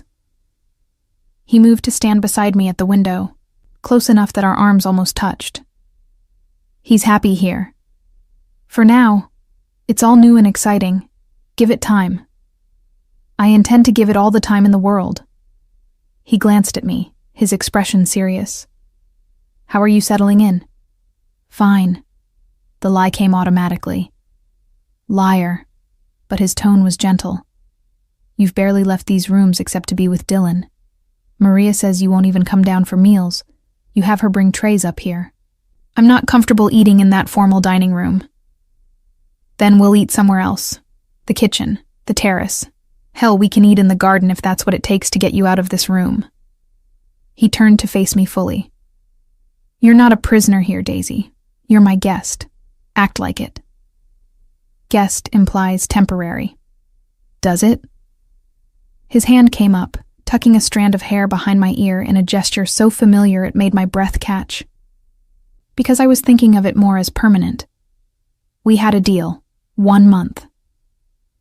And then what? You take Dylan and go back to that shithole apartment? Back to working at the club? His voice hardened. "That's not happening. You don't get to decide that." "I do when it concerns my son's safety and well-being." He stepped closer, and I found myself backing up until I hit the wall. "I let you walk away once, Daisy. Let you disappear with my child because I was too shocked and too proud to chase after you. I'm not making that mistake again. This is exactly what I was afraid of." My voice rose, panic creeping in. "You say you're not forcing me, but you are. You're backing me into a corner, making it impossible for me to leave. I'm giving you reasons to stay." He braced his hands on the wall on either side of my head, caging me in. "There's a difference." "Is there?" Because from where I'm standing, it feels a lot like captivity dressed up as generosity. Something flickered in his eyes. Hurt, maybe, or frustration. "You really think that little of me? Think I'd keep you here against your will?" "I think you're used to getting what you want, and right now, you want Dylan. Me being here is just convenient for your access to him." "Convenient." He laughed, but it was a harsh sound. "Is that what you think this is? Convenience? His hand came up, cupping my face, forcing me to look at him. I've thought about you every day for 6 years. Every single day. I've dated other women, tried to move on, told myself you were better off without me. But I never stopped wanting you, never stopped missing you. So don't you dare reduce this to convenience. Then what is it? My voice came out as a whisper. What do you want from me, Dominic? Everything. The word was fierce, possessive. I want you in my bed, in my life. I want Dylan calling me dad instead of avoiding me like I'm a stranger. I want family dinners and bedtime stories and all the normal, mundane things I never thought I'd want. I want everything I should have had for the past 6 years, and I want it now. You can't just decide we're going to be a family and make it happen through sheer force of will. Watch me. His thumb traced across my lower lip, and I hated how my body responded to the touch, heat pooling low in my belly. 1 month, you said. I'm going to use that month to make you fall in love with me again. I never said I loved you the first time. You didn't have to. He leaned in, his breath warm against my ear. You showed me every time you looked at me, every time you said my name, every time you let me touch you. You loved me, Daisy, and part of you still does. That part of me is dead. Liar. His mouth brushed against my neck, feather-light, and I couldn't stop the shiver that ran through me. You're shaking. Your pulse is racing. Your pupils are dilated. You want me just as much as you did 6 years ago. Physical attraction isn't love. No, but it's a start. He pulled back, putting distance between us, and I hated the small sound of protest that escaped my throat. Have dinner with me tonight, just the 2 of us. Dylan can eat with Maria. He loves her already. I don't think. Stop thinking. Just say yes. His eyes were intense, pleading. 1 dinner, Daisy. What's the harm? Everything, I wanted to say. The harm is that I might remember why I fell for you in the first place. The harm is that I might stop seeing the danger and only see the man. The harm is that I might let myself believe this could work. But what came out was, fine, 1 dinner. His smile was triumphant. 7 o'clock. Wear something from the closet. Something that makes you feel beautiful. After he left, I stood at the window for a long time, watching Dylan play and wondering what the hell I was doing. Every instinct I'd honed over 5 years of single motherhood told me this was a mistake, that getting closer to Dominic would only end in heartbreak. But another part of me, the part that still remembered how it felt to be loved by him, whispered that maybe, just maybe, this could work. At 6:30, I stood in front of the mirror in a dress I'd found in the closet. It was simple, but elegant, a deep emerald green that brought out my eyes, fitted at the top and flowing at the bottom. I'd left my hair down, applied minimal makeup, and told myself I wasn't trying to look good for him. The lie was transparent even to me. Dylan was happily ensconced in the kitchen with Maria, who'd promised to make his favorite mac and cheese and let him help. He'd barely noticed when I'd told him I was having dinner with Dominic, too absorbed in measuring out pasta to care. The ease with which he'd adapted to this new life should have relieved me. Instead, it terrified me. What would happen when our month was up and I tried to take him back to our old apartment? Would he resent me for taking him away from this luxury? Would he choose Dominic over me? The thought made me nauseous. A soft knock interrupted my spiraling thoughts. I opened the door to find Dominic standing there in dark slacks and a crisp white shirt, his jacket nowhere in sight. He'd rolled up his sleeves, revealing those forearms I remembered too well, and his hair was slightly damp, as if he'd just showered. His eyes traveled over me, and I saw appreciation and desire and something deeper in his gaze. You look stunning. It's just a dress. It's not just anything when you're wearing it. He offered his arm. Ready? I hesitated, then slipped my hand through his elbow, trying to ignore how right it felt, how familiar. He led me not to the formal dining room I'd been avoiding, but out onto a terrace I hadn't even known existed. It overlooked the gardens, now lit by strategically placed lights that made the whole scene look magical. A small table had been set up, candles flickering in the evening breeze, and soft music played from hidden speakers. "You did all this?" I asked, momentarily forgetting to maintain my guard. I wanted it to be special. He pulled out my chair, his hand lingering on my shoulder for just a moment, before he took his own seat across from me. "I wanted you to see that I can be more than what you remember. More than the man you overhead that night." "Dominic." "Let me finish." He poured wine into both our glasses. "I know what you think of me. And you're not wrong. I do things that would horrify most people. I've killed. I've hurt people. I've made decisions that keep me awake at night. But everything I do, every choice I make, it's to protect my family, my people. And now that includes you and Dylan. We're not your responsibility. You're my son's mother. That makes you my responsibility whether you want to be or not." He leaned forward, his eyes intense in the candlelight. "But it's more than that. It always was. From the moment I saw you in that restaurant 6 years ago, I knew you were different, special, worth protecting. You have a funny way of showing it, ordering hits, running a criminal empire. I never brought that world to your door, never let it touch you, and I never would have." His voice was fierce. "That night you overhead, I was dealing with a monster, someone who hurt children. Would you rather I had let him walk free? Let him continue destroying innocent lives? No, but there are legal ways. The legal system protects the powerful. You know that as well as I do." He sat back, taking a sip of his wine. "I work within the system when I can, but when it fails, and it fails often, I do what's necessary." "And who decides what's necessary? You." Sometimes people come to me because they have nowhere else to turn, because the law can't or won't help them, and I make it right." "You sound like a vigilante." "I'm a businessman who occasionally has to handle problems that fall outside conventional solutions." He smiled slightly. "But let's not talk about business tonight.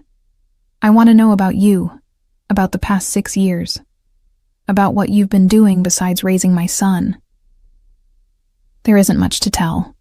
I worked. I took care of Dylan. I survived." "Did you date?"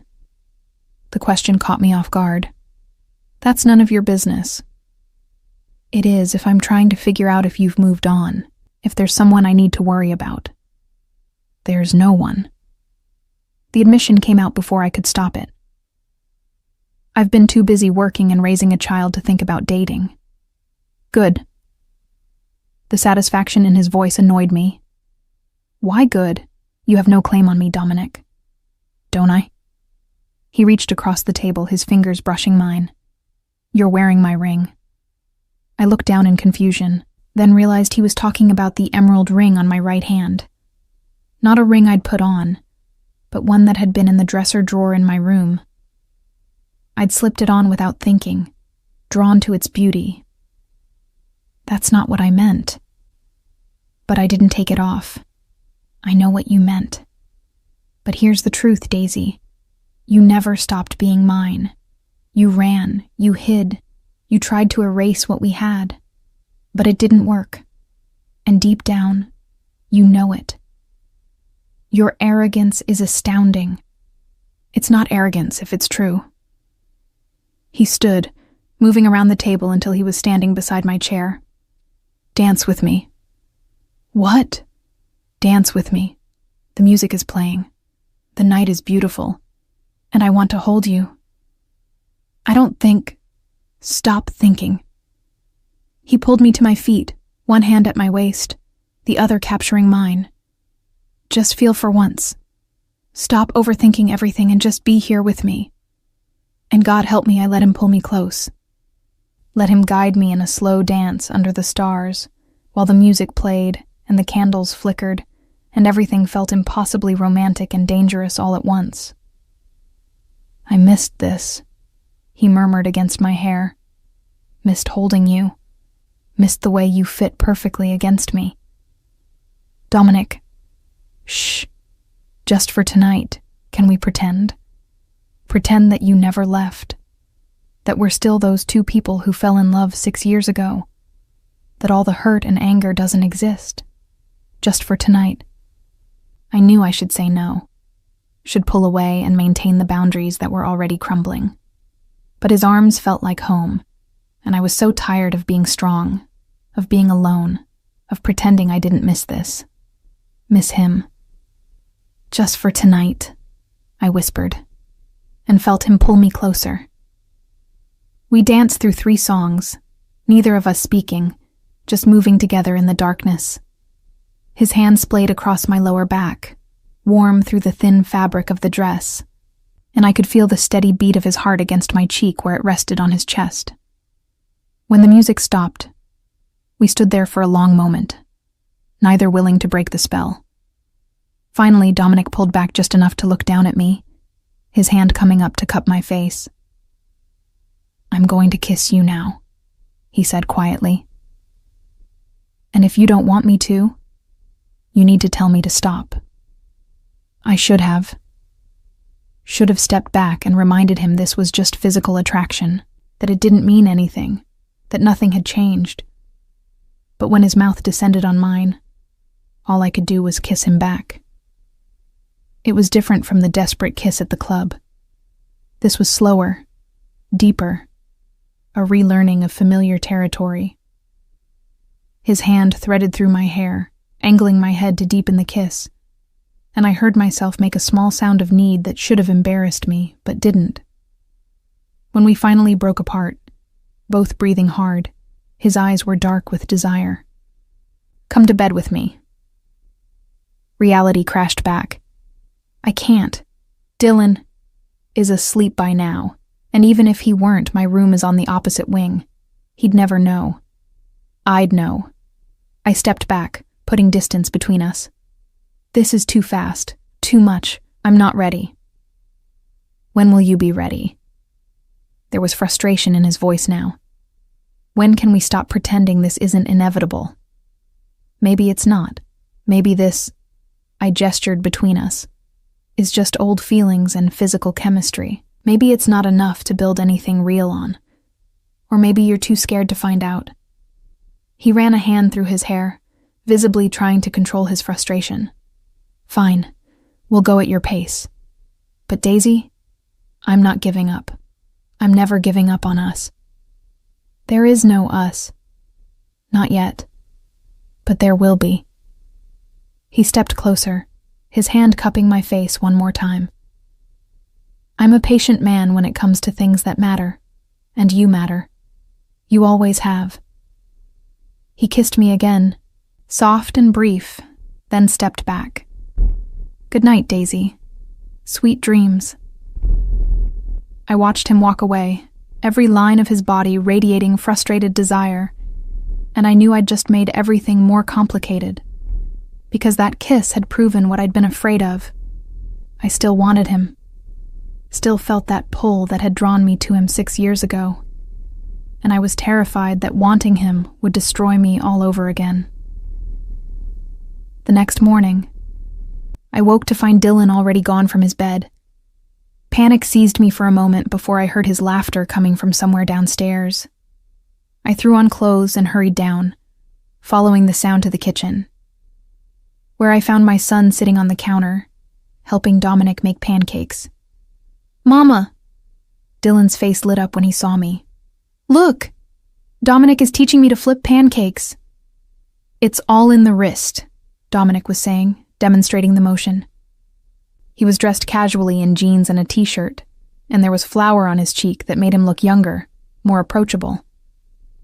You have to be confident. No hesitation. Dylan tried, the pancake flopping awkwardly, but landing mostly in the pan.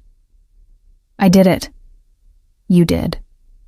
Dominic's smile was genuine, proud, and something in my chest cracked at the sight of it. Natural talent, just like your old man. Are you my old man? Dylan asked with the directness of children. The question hung in the air. Dominic's eyes met mine across the kitchen, asking permission. I found myself nodding, unable to speak past the lump in my throat. I am, Dominic said quietly. I'm your father, Dylan. I know that might be confusing. It's not confusing. Dylan tilted his head, considering. Mama said my dad had to go away but that he loved me. Are you back now? Can you stay? I'm back, and I'm not going anywhere. Not ever again. Dominic's voice was thick with emotion. If that's okay with you. Dylan thought about it for maybe 3 seconds, then shrugged. Okay, can I call you Dad? I'd like that. I'd like that a lot. Cool. Dad, can we make chocolate chip pancakes next? Just like that. It was settled. Dylan had a father, and he was completely fine with it. Children were resilient that way, accepting what adults agonized over, finding joy in simplicity. I stood in the doorway, watching them work together, and felt my carefully constructed walls crumbling. This was what I'd wanted for Dylan. A father who was present, who made time for him, who looked at him like he was the most important thing in the world. The fact that it was Dominic, dangerous, complicated, impossible Dominic, made it terrifying. But watching them together, seeing the genuine affection growing between them, I couldn't deny that it also felt right. You're staring. Maria appeared beside me, her voice warm with amusement. And you're crying. I wiped at my cheeks, surprised to find them wet. I'm not crying. Of course not. She patted my arm. You know, I've worked for Mr. Dominic for 15 years. I've never seen him like this. So gentle, so happy. It's new. He'll get bored. No. Maria's voice was certain. He won't. That man has been searching for something his whole life, something to make the darkness worth it. And he just found it. He's not letting go. Before I could respond, Dylan called out, Mama, come eat pancakes with us. I moved into the kitchen, accepting the plate Dominic offered me, trying to ignore the way his fingers lingered on mine. Trying to ignore how domestic this all felt. The 3 of us eating breakfast together like a real family. I have some business to attend to today, Dominic said as we ate. But I'll be back for dinner. Dylan, how would you feel about going to the aquarium this weekend? I hear they have a new dinosaur exhibit. Dinosaurs at an aquarium? Dylan's skepticism was adorable. It's a special exhibit.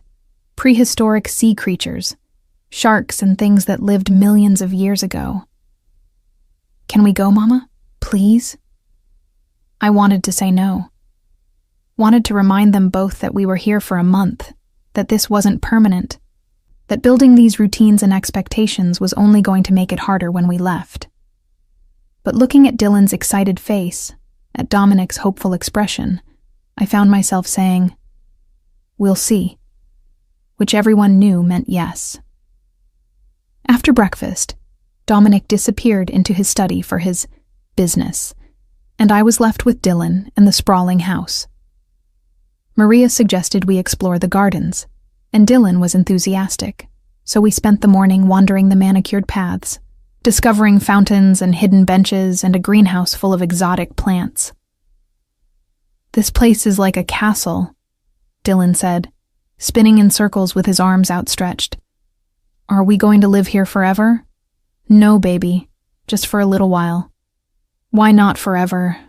Dad lives here, and it's nice, better than our old place.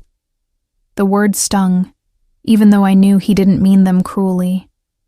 Our old place was fine. It was small, and the neighbors were loud. And you were always tired." He stopped spinning, looking at me with those dark eyes that were so like Dominic's. "Here you seem happier. Less sad." "I wasn't sad before."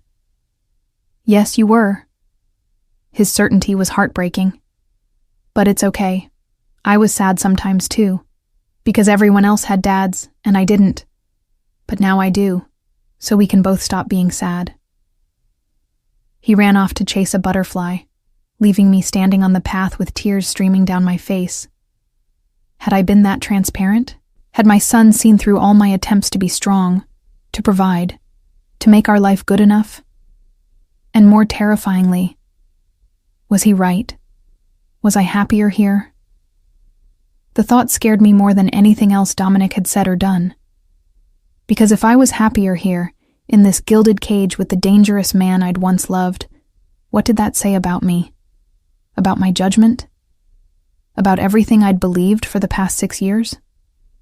I didn't have answers. All I had was the growing certainty that the month I'd agreed to was going to change everything, and there might be no going back to the life I'd built in the shadows. Dominic Romano was reclaiming what he believed was his, and I was terrified that I was going to let him. The weekend arrived faster than I wanted it to.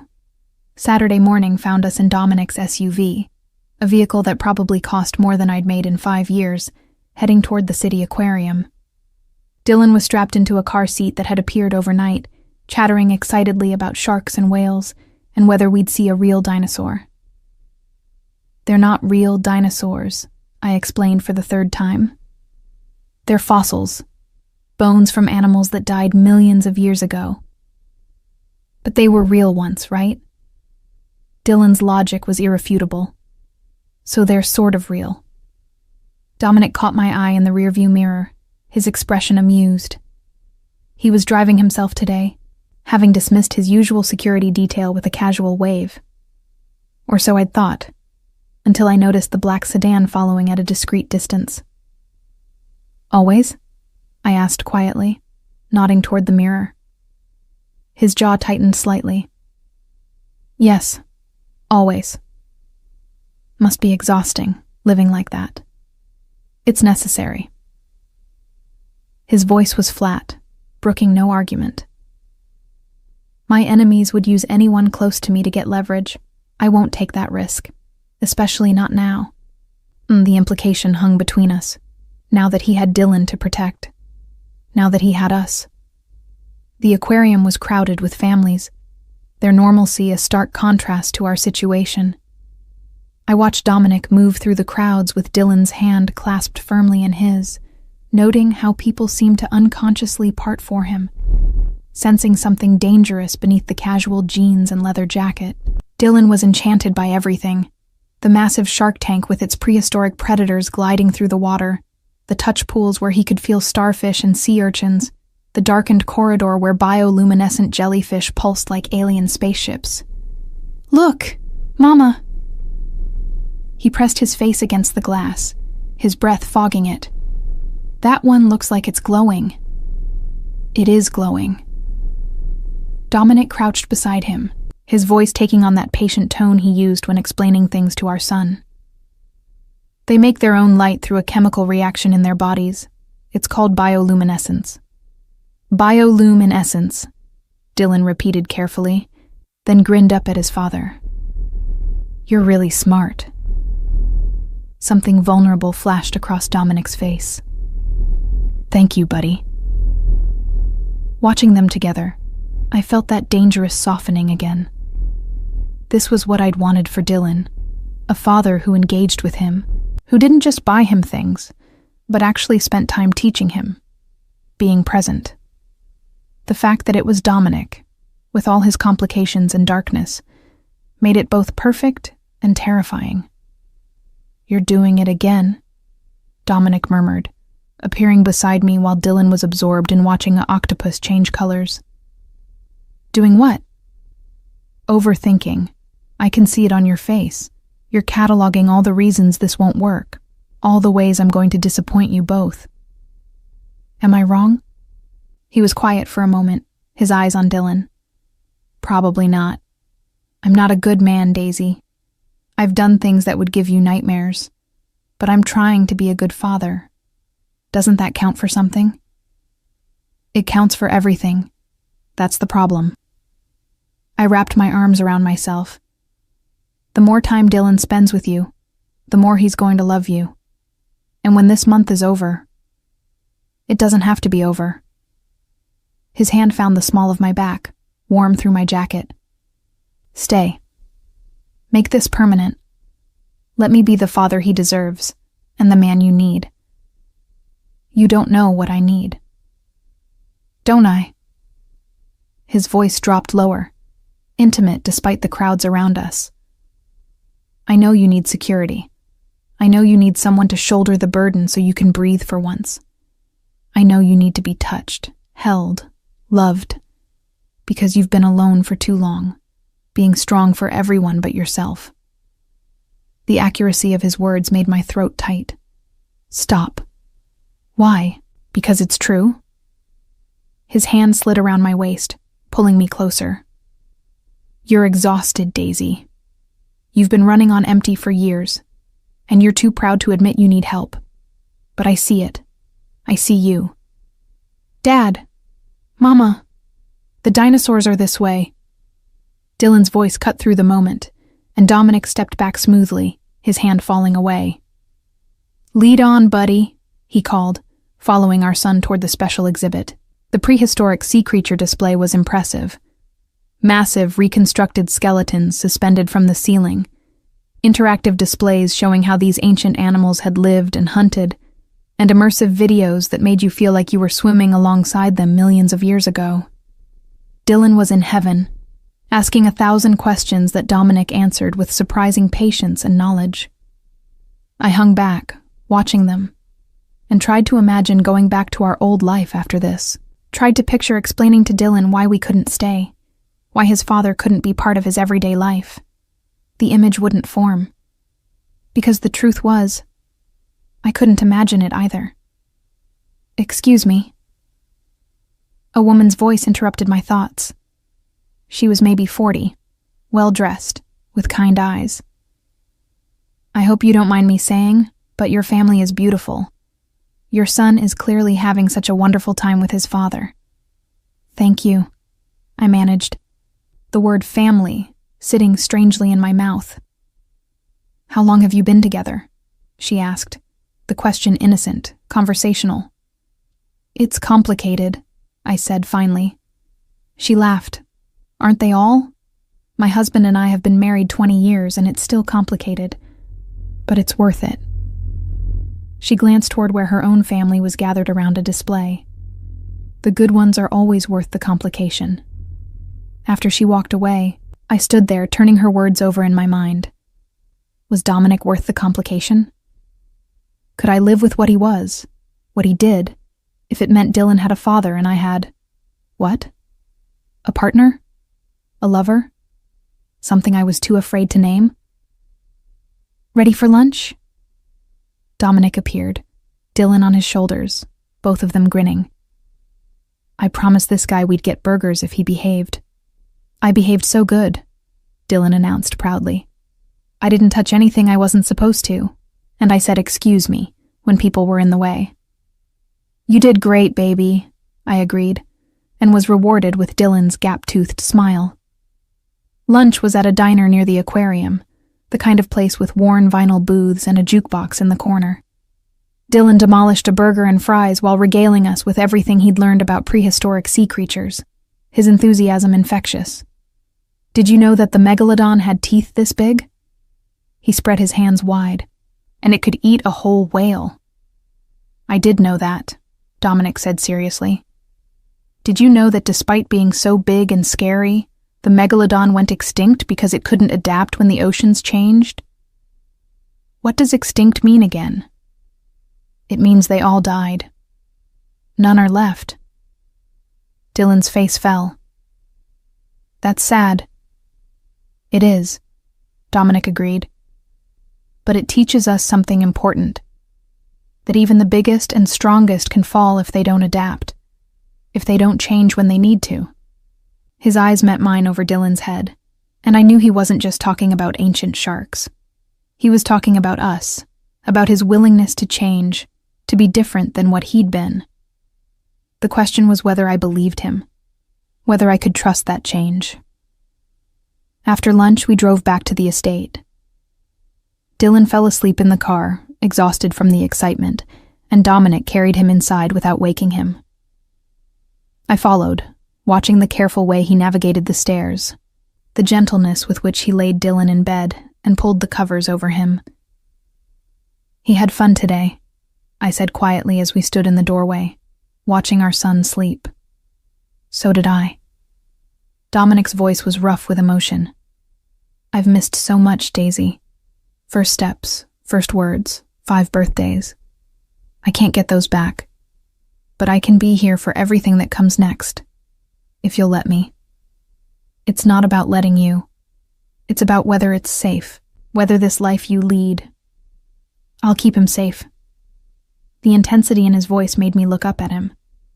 "I'll keep both of you safe. That's not negotiable. You can't control everything." "No, but I can control enough." He took my hand, pulling me out of Dylan's room and into the hallway. "Come with me. I want to show you something." He led me through the house to a wing I hadn't explored yet, down a hallway lined with family photographs. I recognized a younger Dominic with people who must have been his parents and siblings, all of them gathered for some formal occasion. "My mother," he said, stopping in front of one photo. "She died when I was 15. Cancer." The woman in the photo was beautiful, with dark hair and eyes like Dominic's, and a smile that seemed to light up the frame. "She's lovely. She was the best person I knew." His voice was soft, remembering. Kind, strong, completely devoted to her family. When she was dying, she made me promise something. What? That I wouldn't let the family business make me cruel. That I'd remember that power without compassion is just tyranny. He looked at me. I've tried to honor that promise. Haven't always succeeded. But I've tried. Why are you telling me this? Because I want you to understand that I'm more than what you saw that night 6 years ago. I'm more than the violence and the blood. I'm my mother's son, and I'm trying to be worthy of the faith she had in me. The vulnerability in his admission made my chest ache. "Dominic, I love you." The words came out rushed, unplanned. "I've loved you since you dropped that tray of drinks at the restaurant and somehow caught every glass. Loved you when you left and broke my heart. Loved you every day for 6 years, even when I was trying to convince myself I didn't. And I love you now, standing here with our son sleeping down the hall and a chance, maybe the last chance, to make this right." I couldn't breathe, couldn't think. "You can't just..." "I can. I am." He cupped my face in his hands, forcing me to look at him. "I know you're scared. I know you think I'm going to hurt you again, or that my world is going to swallow you whole. But I'm asking you to trust me, to take a leap of faith and believe that we can make this work. Trust doesn't come easy for me anymore. I know. I broke it. I'll spend the rest of my life earning it back if I have to. But Daisy..." His voice cracked slightly. "I need you to at least try. For Dylan. For us. For the family we could be." Tears were streaming down my face now. "I'm terrified." "Good. So am I." He wiped my tears with his thumbs. "But I'd rather be terrified with you than safe without you." And then he was kissing me, and I was kissing him back. All the resistance I'd been clinging to crumbling under the weight of 6 years of loneliness and longing. His hands were in my hair, mine clutching his shirt, and it felt like drowning and surfacing all at once. "Come to bed with me," he murmured against my lips. "Let me love you the way I've been dreaming about for 6 years." Every rational thought screamed at me to say no. But rationality had gotten me 5 years of loneliness and struggle. Maybe it was time to listen to something else. "Yes," I whispered, and felt him exhale in relief. He led me to his room. Our room, he'd called it, though I'd never been inside. It was masculine but warm, all dark wood and comfortable furniture, with a massive bed that dominated the space. Floor-to-ceiling windows overlooked the gardens, and I could see the fairy lights Maria had strung in the trees twinkling in the growing darkness. "Second thoughts?" Dominic asked, his hands at my waist, but not pressuring. "About 1,000. But I turned in his arms, reaching up to trace the line of his jaw. "Kiss me again." He did, slower this time, deeper, learning me all over again. His hands slid under my shirt, warm against my skin, and I gasped at the contact. It had been so long. 6 years since anyone had touched me like this. 6 years of being nothing but Dylan's mother. Of forgetting I was also a woman with needs and desires. "Still with me?" Dominic's voice was rough as he pulled my shirt over my head, his eyes dark with desire as they traveled over me. "Still with you," I confirmed, reaching for his shirt. What followed was a relearning of familiar territory made new by time and longing. He took his time, worshipping every inch of me with his hands and mouth, murmuring words in Italian that I didn't understand but felt in my bones. And when he finally made love to me, it was with a tenderness that made me cry. Because this connection, this intimacy, this feeling of being cherished, was what I'd been missing without even realizing it. Afterward, we lay tangled in his sheets, my head on his chest, listening to his heartbeat slow. His fingers traced lazy patterns on my shoulder, and I felt more at peace than I had in years. "I have something for you," he said after a while, reaching for the nightstand drawer.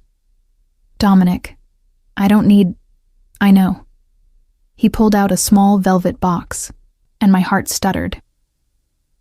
"But I want to give it to you anyway." Inside was a ring. Not an engagement ring, but something else. A wide band of platinum with 3 stones, 2 smaller diamonds flanking a larger emerald. "Your birthstone," he explained. "And Dylan's on either side. A family." "It's beautiful." My voice was thick with emotion. "But I can't." "You can. And you will." He slipped it onto my right hand. "I'm not asking you to marry me. Not yet. But I'm asking you to consider it. To think about what we could build together. What if I can't give you what you need? What if... Then we figure it out together." He pulled me closer. "No more running, Daisy. No more hiding. We face whatever comes as a family." I wanted to believe him. God, I wanted to believe that this could work. That we could be the family Dylan deserved. That I could love Dominic without losing myself in his dangerous world. But even as I lay there in his arms, feeling safer and more loved than I had in years, a small voice in the back of my mind whispered warnings I couldn't quite silence. I woke to the sound of raised voices downstairs. The bed beside me was empty, Dominic's side already cold, and gray morning light filtered through the windows. I grabbed one of his shirts, pulling it on as I moved toward the door, my heart racing with sudden fear. Dylan. Where was Dylan? I ran down the hallway following the voices to Dominic's study. The door was partially open, and through it I could see him standing behind his desk, his face hard as he spoke to someone I couldn't see. "I don't care what it takes. Find him before he finds them. Boss, we've got every man looking, but he's gone to ground, and if he's working with the Kozlovs like we think, then we're running out of time." Dominic's voice was cold, deadly. "I want him found. Today. And when you find him, bring him to me. I'll handle it personally." "What about the woman and the kid? Should we move them to the safe house?" "No. They stay here where I can protect them. Double the security. No one gets on this property without my explicit approval. My blood ran cold. Woman and kid. He was talking about me and Dylan, and someone was looking for us. Someone dangerous enough that Dominic was worried. I must have made a sound. Because suddenly, Dominic was at the door, his expression shifting from deadly calm to concern when he saw me. Daisy, I didn't want you to hear that. Who's looking for us? My voice came out steady despite the fear coursing through me. What haven't you told me? He exchanged a glance with the man in the study, one of his soldiers, clearly, and gave a curt nod. The man left, and Dominic pulled me into the study, closing the door behind us. Sit down. I don't want to sit down. I want to know what's happening. Is Dylan in danger? Dylan is perfectly safe. He's in the kitchen with Maria, completely oblivious to any of this, and I intend to keep it that way. He moved to pour himself a drink despite the early hour. There's a situation. I'm handling it. What kind of situation? He was quiet for a long moment, clearly weighing how much to tell me. Finally, he sighed. Do you remember Marco? From the club? Of course. He's missing. Disappeared 3 days ago, right after you left. And before he disappeared, he was seen meeting with members of a rival organization. The implications hit me like a physical blow. He told them about me. About Dylan. We don't know that for certain, but yes, that's the concern. Dominic's jaw was tight. The Kozlov family has been trying to expand their territory for years. If they think they can use you and Dylan as leverage against me, then we need to leave, right now. Take Dylan somewhere safe. You are somewhere safe. His voice was hard. This estate is a fortress. No one gets through my security, and I have men searching for Marco as we speak. When we find him, we'll know exactly what information he gave up and to whom. And then what? You'll kill him? I wrapped my arms around myself, suddenly cold despite Dominic's shirt. You'll eliminate the threat and hope there isn't another one waiting? If necessary, yes. He didn't flinch from the admission. That's how my world works, Daisy. People who betray me don't get second chances. This is exactly what I was afraid of. My voice rose. This is why I didn't want Dylan anywhere near your life. Because your enemies become his enemies. And I can't. I won't let him grow up looking over his shoulder, wondering if someone's going to use him to hurt you. Then we make sure no one can. Dominic moved toward me, but I backed away. I have the resources, the manpower, the connections to keep both of you safe. But you have to trust me. Trust you? I laughed, but it sounded broken. You just told me someone's hunting us because of you. Because we're connected to you.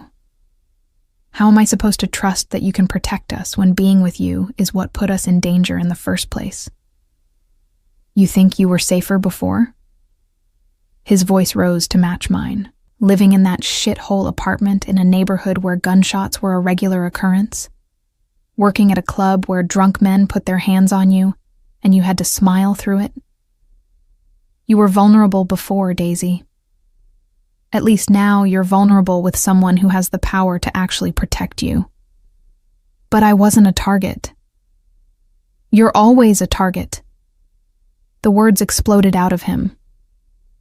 Beautiful woman, alone, with a child. You're a target for predators everywhere. The only difference is now, you have me standing between you and them. We stared at each other, both breathing hard. All the peace from last night shattered by cold reality. I need to see Dylan, I said finally. I need to make sure he's okay. He's fine. But yes, go see him. Dominic ran a hand through his hair, frustration evident in every line of his body. And Daisy? This doesn't change anything. You and Dylan aren't leaving. Not until this is resolved and I know you're safe. You don't get to decide that.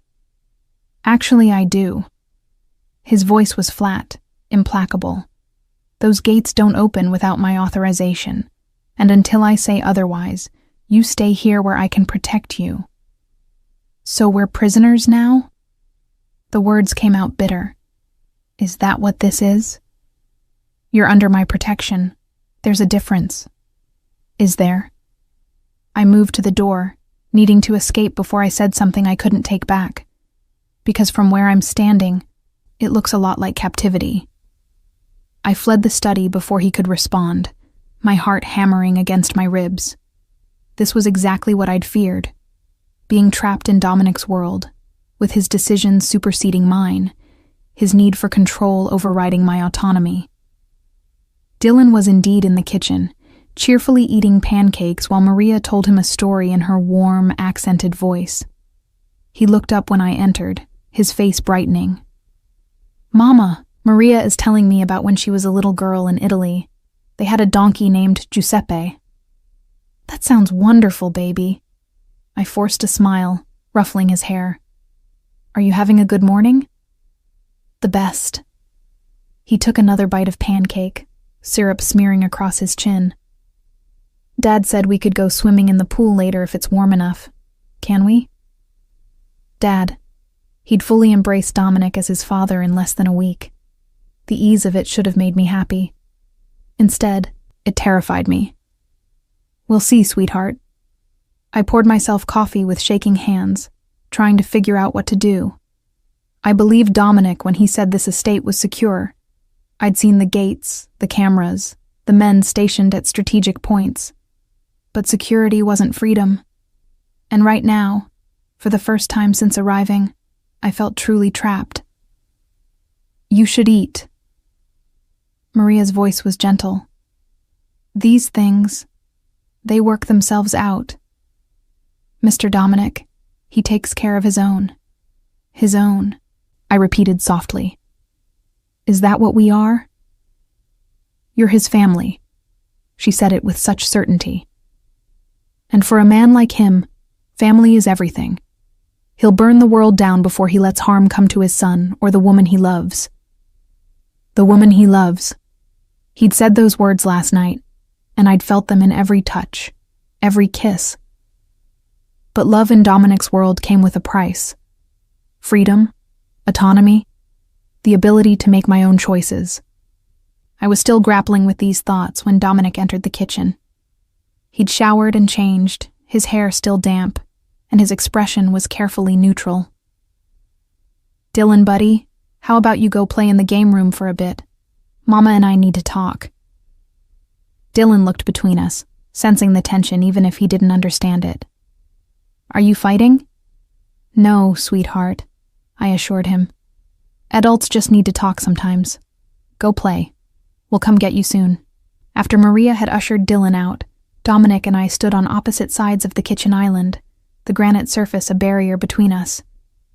"I'm sorry," he said finally, "for being heavy-handed, for making you feel like a prisoner. That's not what I want." "But it's what you're doing."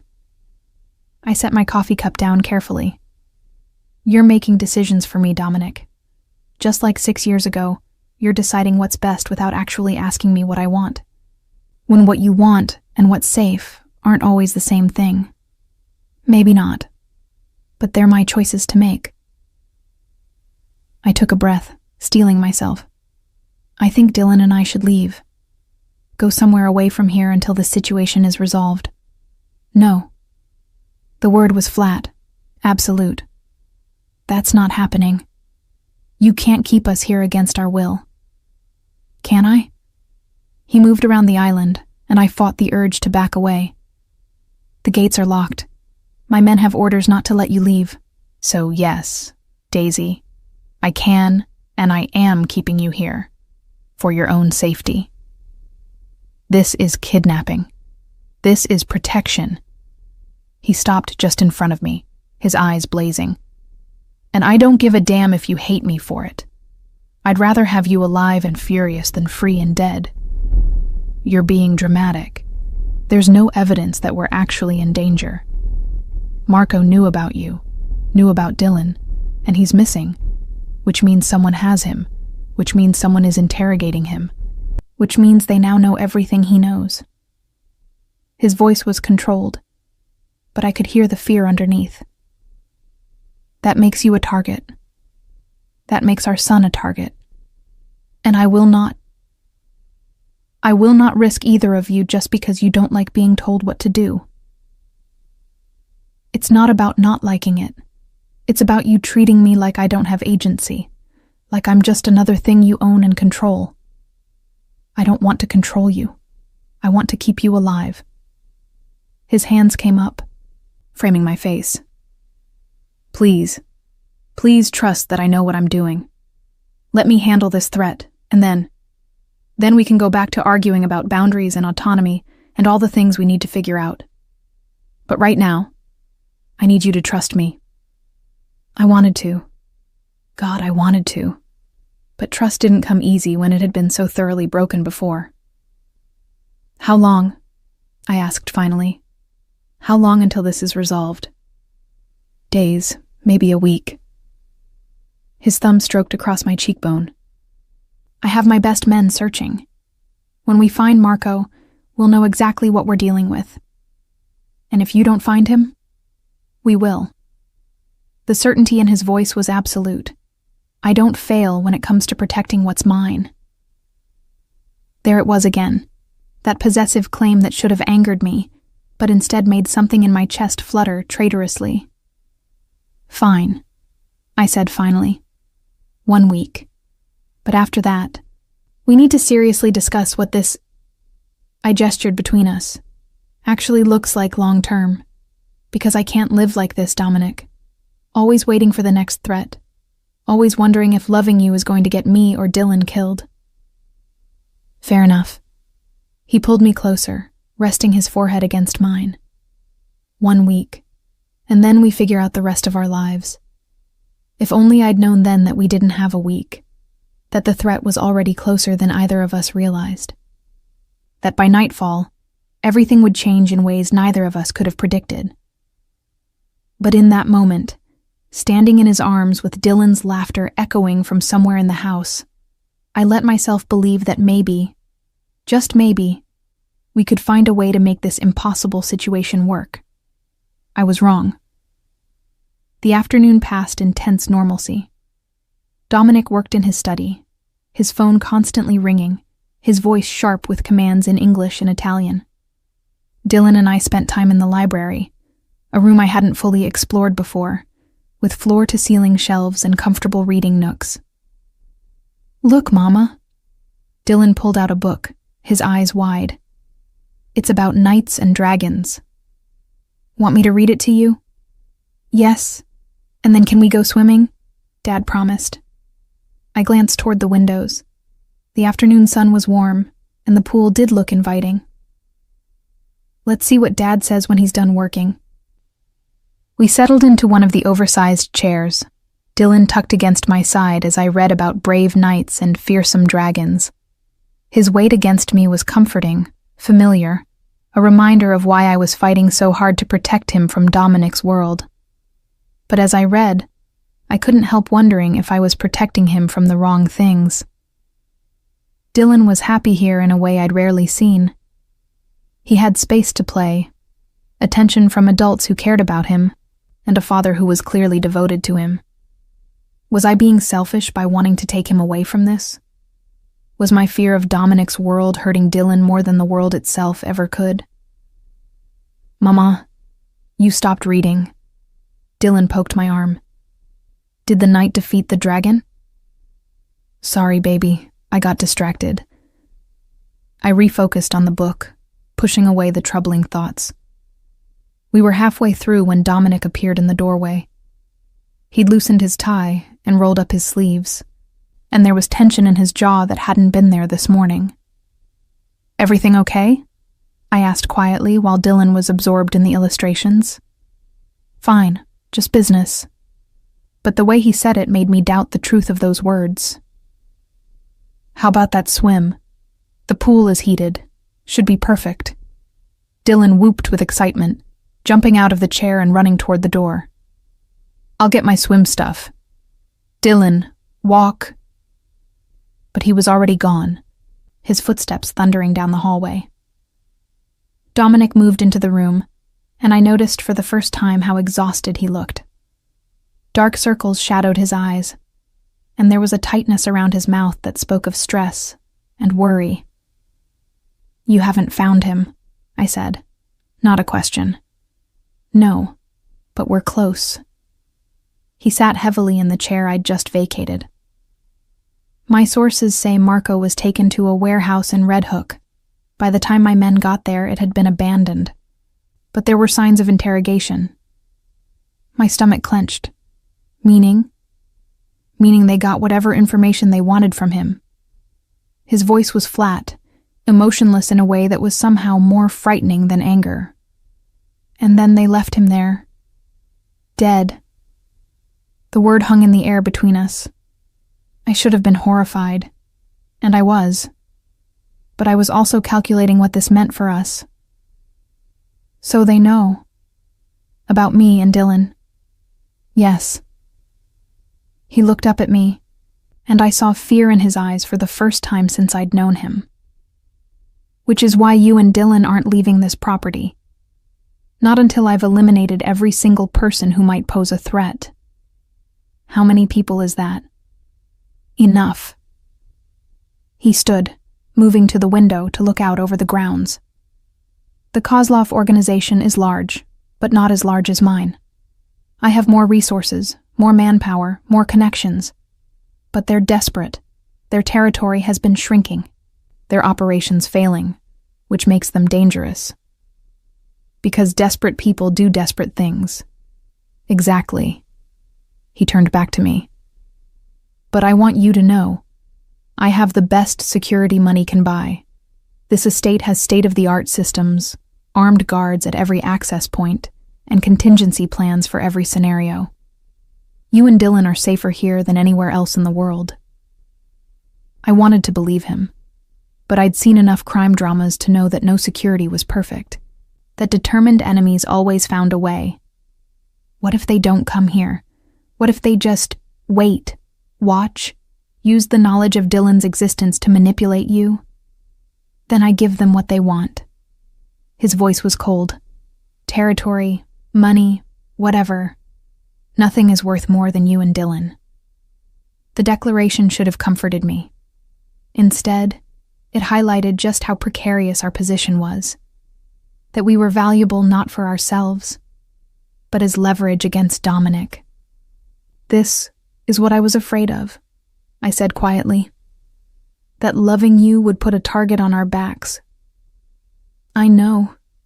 He moved toward me, his hands settling on my shoulders. "And I'm sorry. But Daisy, you've always had a target on your back. You just didn't know it. At least now you have someone who will kill to protect you."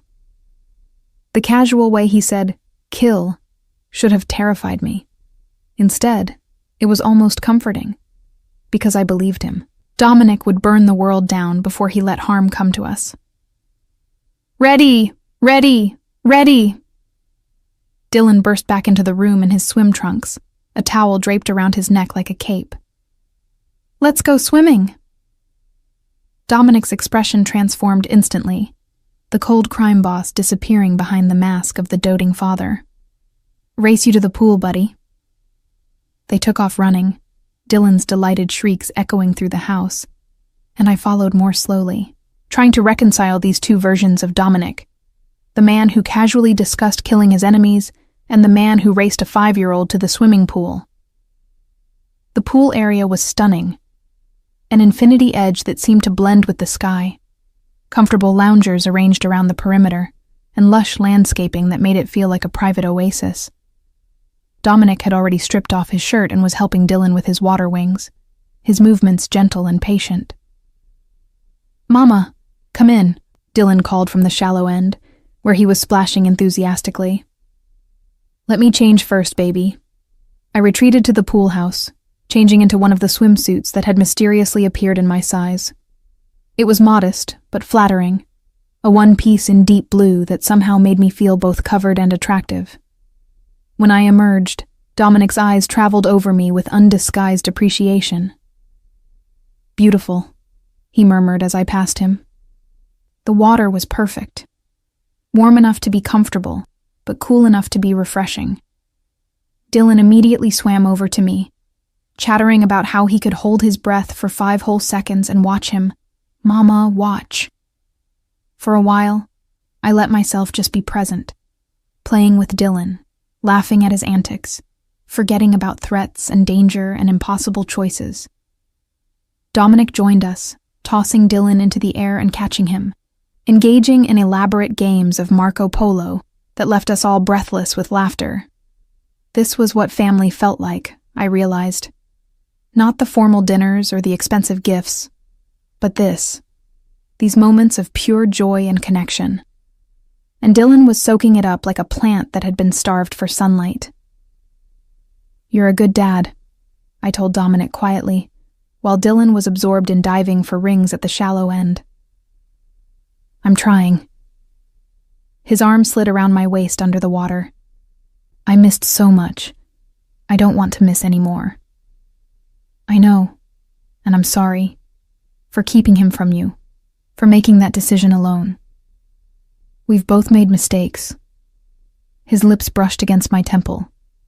"But we're here now. That's what matters." I wanted to believe that, wanted to think that love and good intentions were enough to overcome the dangers of his world. But even as we played in the pool with our son, I couldn't shake the feeling that we were living on borrowed time. Dusk was falling when it happened. We'd gotten Dylan out of the pool, dried and changed, and Maria had prepared his favorite dinner, chicken nuggets and mac and cheese, with apple slices on the side. He was chattering about his day, about how he could hold his breath for 7 seconds now, about how Dad had promised they could build a treehouse together. Dominic was smiling, relaxed in a way I'd rarely seen him, and I was just thinking that maybe we could make this work. That's when the power went out. One moment the kitchen was bright and warm, and the next we were plunged into darkness. Emergency lighting kicked in almost immediately, bathing everything in an eerie red glow. Dominic was on his feet instantly, his phone already to his ear. "Report." I couldn't hear the response, but I watched his face harden, watched him transform from the man having dinner with his family into the crime boss ready for war. "Get Dylan and Maria to the panic room," he ordered, his voice sharp. "Now." "What's happening?" Fear made my voice sharp. Breach at the south gate. Could be nothing. Could be them. He was already moving, pulling a gun from somewhere I hadn't seen. "Maria knows what to do. Go with her. Stay there until I come for you." "Dominic." "Now, Daisy." The command in his voice brooked no argument. Maria was already gathering Dylan, who was looking scared and confused. "Mama? What's wrong?" "Nothing, baby. We're just going to play a game." I tried to keep my voice steady even as my heart hammered against my ribs. "We're going to go to a special room and wait there, okay?" "Why? Where's Dad going?" "I have to take care of something, buddy." Dominic crouched down to Dylan's eye level, his hands on our son's small shoulders. "But I need you to be brave and take care of Mama for me. Can you do that?" Dylan nodded, his eyes wide and solemn. "I can be brave. That's my boy." Dominic pulled him into a fierce hug, then stood and looked at me. "I love you, both of you. Remember that." The finality in his voice terrified me. "Don't you dare die on us." His smile was grim, not planning on it. Then Maria was pulling us away, leading us through corridors I didn't recognize, down a set of stairs, to a door disguised as a wine rack. She pressed her palm to a hidden scanner, and the door swung open, revealing a room that looked like something out of a spy movie. Monitors lined one wall, showing feeds from cameras positioned all over the property. Comfortable furniture filled the space, along with a small kitchenette and what looked like a bathroom. There were supplies, water, food, medical equipment. Everything you'd need to survive for days if necessary. What is this place? I asked, as Maria closed and locked the door behind us. Mr. Dominic had it installed when he bought the property. Her voice was calm, matter of fact. In case of exactly this kind of situation. Dylan was pressing his face to one of the monitors, watching shapes move in the darkness outside. Look, there's Dad. He's talking to those men. I moved to the screen, my heart in my throat. Dominic was indeed visible on one of the exterior cameras, standing near the front of the house with his security team. They were armed, tactical gear making them look like soldiers preparing for war. And approaching from the woods beyond the gate was a group of men. Too many to count in the darkness, but definitely more than Dominic's visible security force. He's outnumbered, I whispered. He has more men inside the house, Maria assured me. And Mr. Dominic, he has been preparing for something like this for years. He will be fine. But I couldn't tear my eyes from the screen, couldn't stop imagining all the ways this could go wrong. Mama, I'm scared. Dylan's small voice broke through my paralysis. I scooped him up, carrying him to the couch and wrapping us both in a blanket. I know, baby, but we're safe here. And Dad is very strong and very smart. He's going to make sure the bad men go away. Why do the bad men want to hurt us? How did you explain organized crime to a 5-year-old? How did you make him understand that he was valuable not for himself, but as leverage? Sometimes grown-ups disagree about important things, I said carefully. And some people don't know how to disagree nicely. But Dad is going to handle it. Because he's the boss? Because he's the boss, I confirmed, holding him tighter. On the monitors, I watched the two groups face off. There was too much distance to hear what was being said, but the body language was clear. Threats and counter-threats, demands and refusals. Then one of the approaching men raised a gun, and everything exploded into chaos. Gunfire erupted on the screens, muzzle flashes lighting up the darkness like deadly fireflies. Dominic's men returned fire, and people on both sides fell. I pressed Dylan's face into my shoulder, not wanting him to see, even as I couldn't look away myself. Where was Dominic? I'd lost sight of him in the chaos, and panic clawed at my throat. What if he was hit? What if he was dying while I sat helpless in this underground room? There, Maria pointed to another screen. He's moving around to flank them. She was right.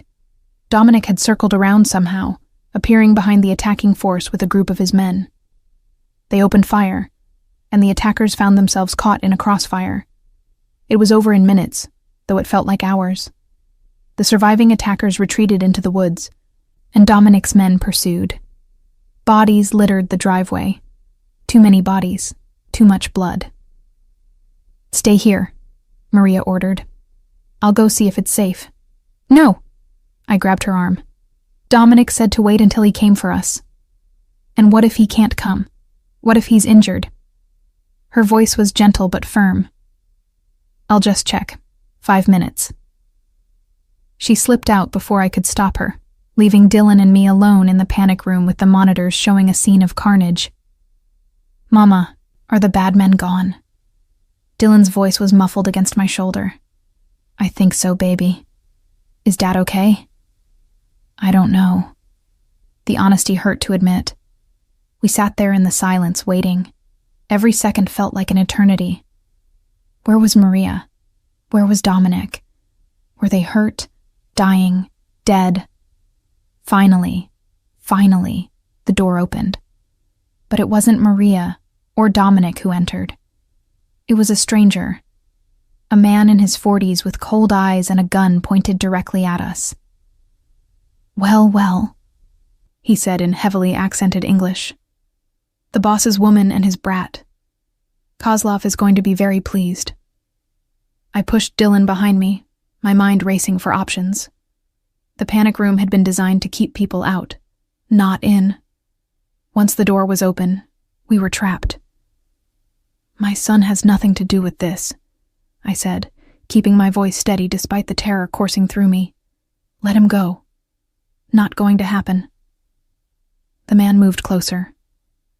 You're both coming with me. Insurance, you understand. Touch them and you're dead. The voice came from behind the man, cold and deadly. Dominic stood in the doorway, his shirt torn and blood-stained, his gun leveled at the intruder's head. He looked like an avenging angel, beautiful and terrible all at once. Romano. The man's gun swung toward Dominic. You should have taken Kozlov's offer. Now he takes everything from you. He takes nothing. The gunshot was deafening in the enclosed space.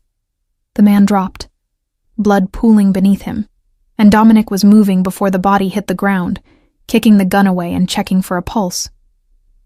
Dead? I asked.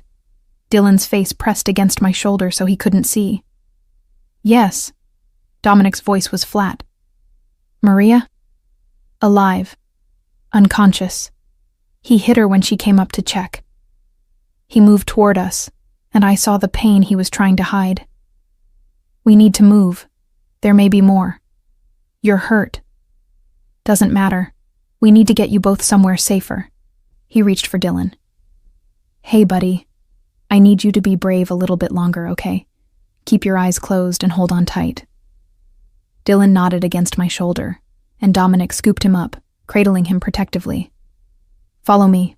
Stay close. We moved through the house, Dominic's men appearing at intervals to report that the property was secure, that the remaining attackers had been neutralized or captured. The word neutralized made my stomach turn, but I couldn't afford to think about what it meant right now. Dominic led us not back to our rooms, but to his bedroom, the most secure location in the house, apparently, with reinforced doors and windows. Stay here, he ordered, setting Dylan gently on the bed. Lock the door behind me. Don't open it for anyone but me. Where are you going? To make sure this never happens again. His eyes were cold, empty of the warmth I'd seen earlier. This was Dominic the crime boss, not Dominic the father or lover. I have men waiting to interrogate the survivors. By morning, I'll know exactly who sent them and why. And then? And then I eliminate the threat, permanently. He leaned down, kissing me hard and fast, then pressed his lips to Dylan's hair. I love you both. Remember that, whatever happens. Then he was gone, and I was left to comfort our traumatized son and wonder if the man I loved would come back from whatever darkness he was about to descend into. Dylan cried himself to sleep in my arms, exhausted from fear and adrenaline. I held him, stroking his hair and murmuring reassurances I didn't believe, watching the door and waiting for Dominic to return. It was nearly dawn when he finally appeared. His clothes were different. He'd changed at some point, and there was a coldness in his expression that frightened me. Is he asleep? He asked quietly, looking at Dylan. Finally, he was terrified. I carefully extracted myself from Dylan's grip, laying him gently on the bed and covering him with a blanket. What did you find out? Everything. He moved to the window, staring out at the blood-stained driveway that was being cleaned by his staff. Marco did give them information about you and Dylan, but it wasn't voluntary. They tortured it out of him before killing him. The attack tonight was meant to kidnap you both, use you as leverage to force me to cede territory. But you stopped them. I did, and now I'm going to make sure it never happens again. He turned to face me, and I saw the decision in his eyes. I'm going to war with the Kozlovs. Complete war. By the time I'm done, their organization won't exist. How many people are you going to kill? The question came out whisper soft. As many as it takes. No hesitation, no remorse. They threatened my family. That's not something I forgive or forget. And what about us? What about Dylan? How do I explain to him why his father is starting a war? You don't. You let me handle it, and you keep him safe here while I do. He moved toward me, his hands framing my face. This is who I am, Daisy. This is what I do, and I'm not going to apologize for protecting what's mine. We're not possessions. No, you're everything. His voice cracked slightly. You're my heart walking around outside my body, and tonight I almost lost you both. I'm not letting that happen again. Ever. By starting a war that will paint an even bigger target on our backs? By eliminating anyone who might pose a threat? By making an example so clear, so brutal, that no one will ever consider touching my family again? His eyes were fierce. I will burn this entire city down before I let harm come to either of you. The intensity of his declaration should have terrified me. Instead, I found myself pulling him down into a kiss. Desperate, hungry, affirming that we were both still alive despite everything. Don't die, I whispered against his lips. Whatever you have to do, whatever war you have to fight, come back to us. Always. He pulled back, his thumb brushing across my cheekbone. I've wasted 6 years without you. I'm not wasting another day. What happens now? Now? He glanced toward where Dylan slept, peaceful and innocent despite the violence that had surrounded him. Now I make sure that when he wakes up, he has a world where he's safe, where he can just be a kid, without looking over his shoulder or wondering if someone's going to use him against me. That's not possible. Not in your world. Then I'll change my world. His voice was fierce with determination. I'll legitimize every operation, cut ties with anything questionable, become so fucking respectable that no one can touch us through the law or otherwise. You can't just walk away from organized crime. Watch me. He pressed his forehead to mine. I've been building legitimate businesses for years. Real estate, hospitality, import-export, that actually imports and exports legal goods. I have enough clean money to walk away from the rest, to become just another wealthy businessman with a family. The Kozlovs will be gone before the week is out, and anyone else who might consider following in their footsteps will think twice after seeing what happened to them. His voice was cold, final. I'm done playing by the old rules, Daisy. I'm making new ones. And the first rule is that my family is untouchable. I wanted to believe him, wanted to think that he could just decide to walk away from decades of criminal enterprise and it would work. But I knew better, knew that men like Dominic didn't get clean exits, that the world he'd inhabited for so long wouldn't just let him go. But looking at his face, seeing the determination and love there, I found myself nodding. Okay. Okay? He pulled back, surprised. Okay. We'll try. We'll stay and let you protect us, and hope that your plan works. Because the alternative, running, hiding, always looking over our shoulders, that's not a life either. At least this way we're together. His smile was brilliant, transforming his face. Together. But Dominic, I placed my hand over his heart. If this doesn't work, if the danger doesn't end, then we have to reconsider. Because I won't sacrifice Dylan's childhood to be your leverage. Fair enough. He covered my hand with his. But it will work. I promise you that. The newspaper headline read, Kozlov crime family dismantled in largest federal operation in decades. I set it aside, not needing to read the details. I knew what had happened. Dominic had made sure I knew.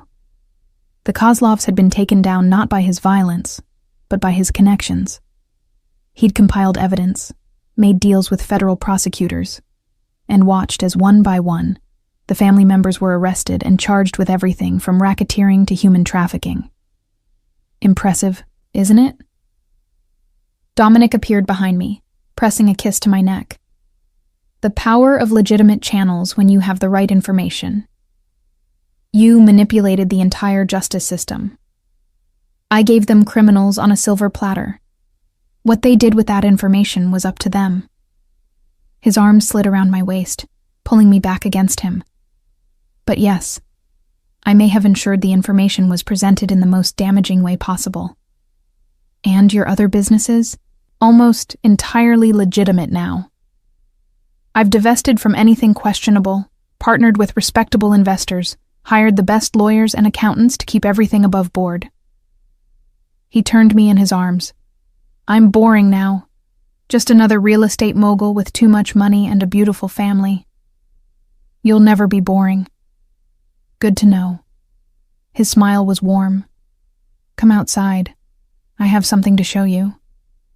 He led me to the garden where Dylan was playing with Maria, both of them covered in dirt from the garden beds they'd been working in together. My son had adjusted remarkably well to the events of that terrifying night. Children were resilient that way, able to process trauma and move forward in ways adults couldn't. He still had nightmares occasionally, but they were growing less frequent. And having Dominic there to comfort him, to chase away the bad dreams, made all the difference. Look what I found. Dylan held up an earthworm, his face lit with delight. Maria says they're good for the garden. That's wonderful, baby. I crouched down to admire the worm appropriately. Should we put him back so he can do his job? Okay. Dylan carefully returned the worm to the soil. Dad, can we go swimming after? Absolutely, but first. Dominic pulled something from his pocket, a small velvet box. I need to ask your mama something. My heart stopped. He dropped to one knee right there in the dirt, opening the box to reveal a stunning ring, a simple band of platinum with a single perfect diamond. Daisy Reyes, you've given me more than I deserve. A second chance, a son, a reason to be better than I was. Will you give me one more thing? Will you marry me? Make this family official? Yes. The word came out choked with emotion. Yes, of course, yes. Dylan cheered, jumping up and down. Does this mean we can stay forever? We don't have to leave? We're not going anywhere, baby, I assured him as Dominic slipped the ring onto my finger. A perfect fit, just like everything else he'd given me. We're home. And looking around at the garden, at our son playing in the dirt, at the man who'd fought his way out of darkness to give us light, I realized it was true. We were home. Finally, impossibly, perfectly home. The path hadn't been easy. There had been fear and danger and moments when I'd been certain we wouldn't survive. But we had. We'd come through the fire together, and what remained was stronger for having been tested. Dominic pulled me into his arms, kissing me as Dylan made exaggerated gagging sounds and Maria laughed. And in that moment, surrounded by love and laughter and the promise of forever, I knew I'd made the right choice. Sometimes the most dangerous path leads to the safest harbor. Sometimes the man who terrifies the world is the one who makes you feel most protected. And sometimes, just sometimes, love born in sin can become the purest kind of redemption.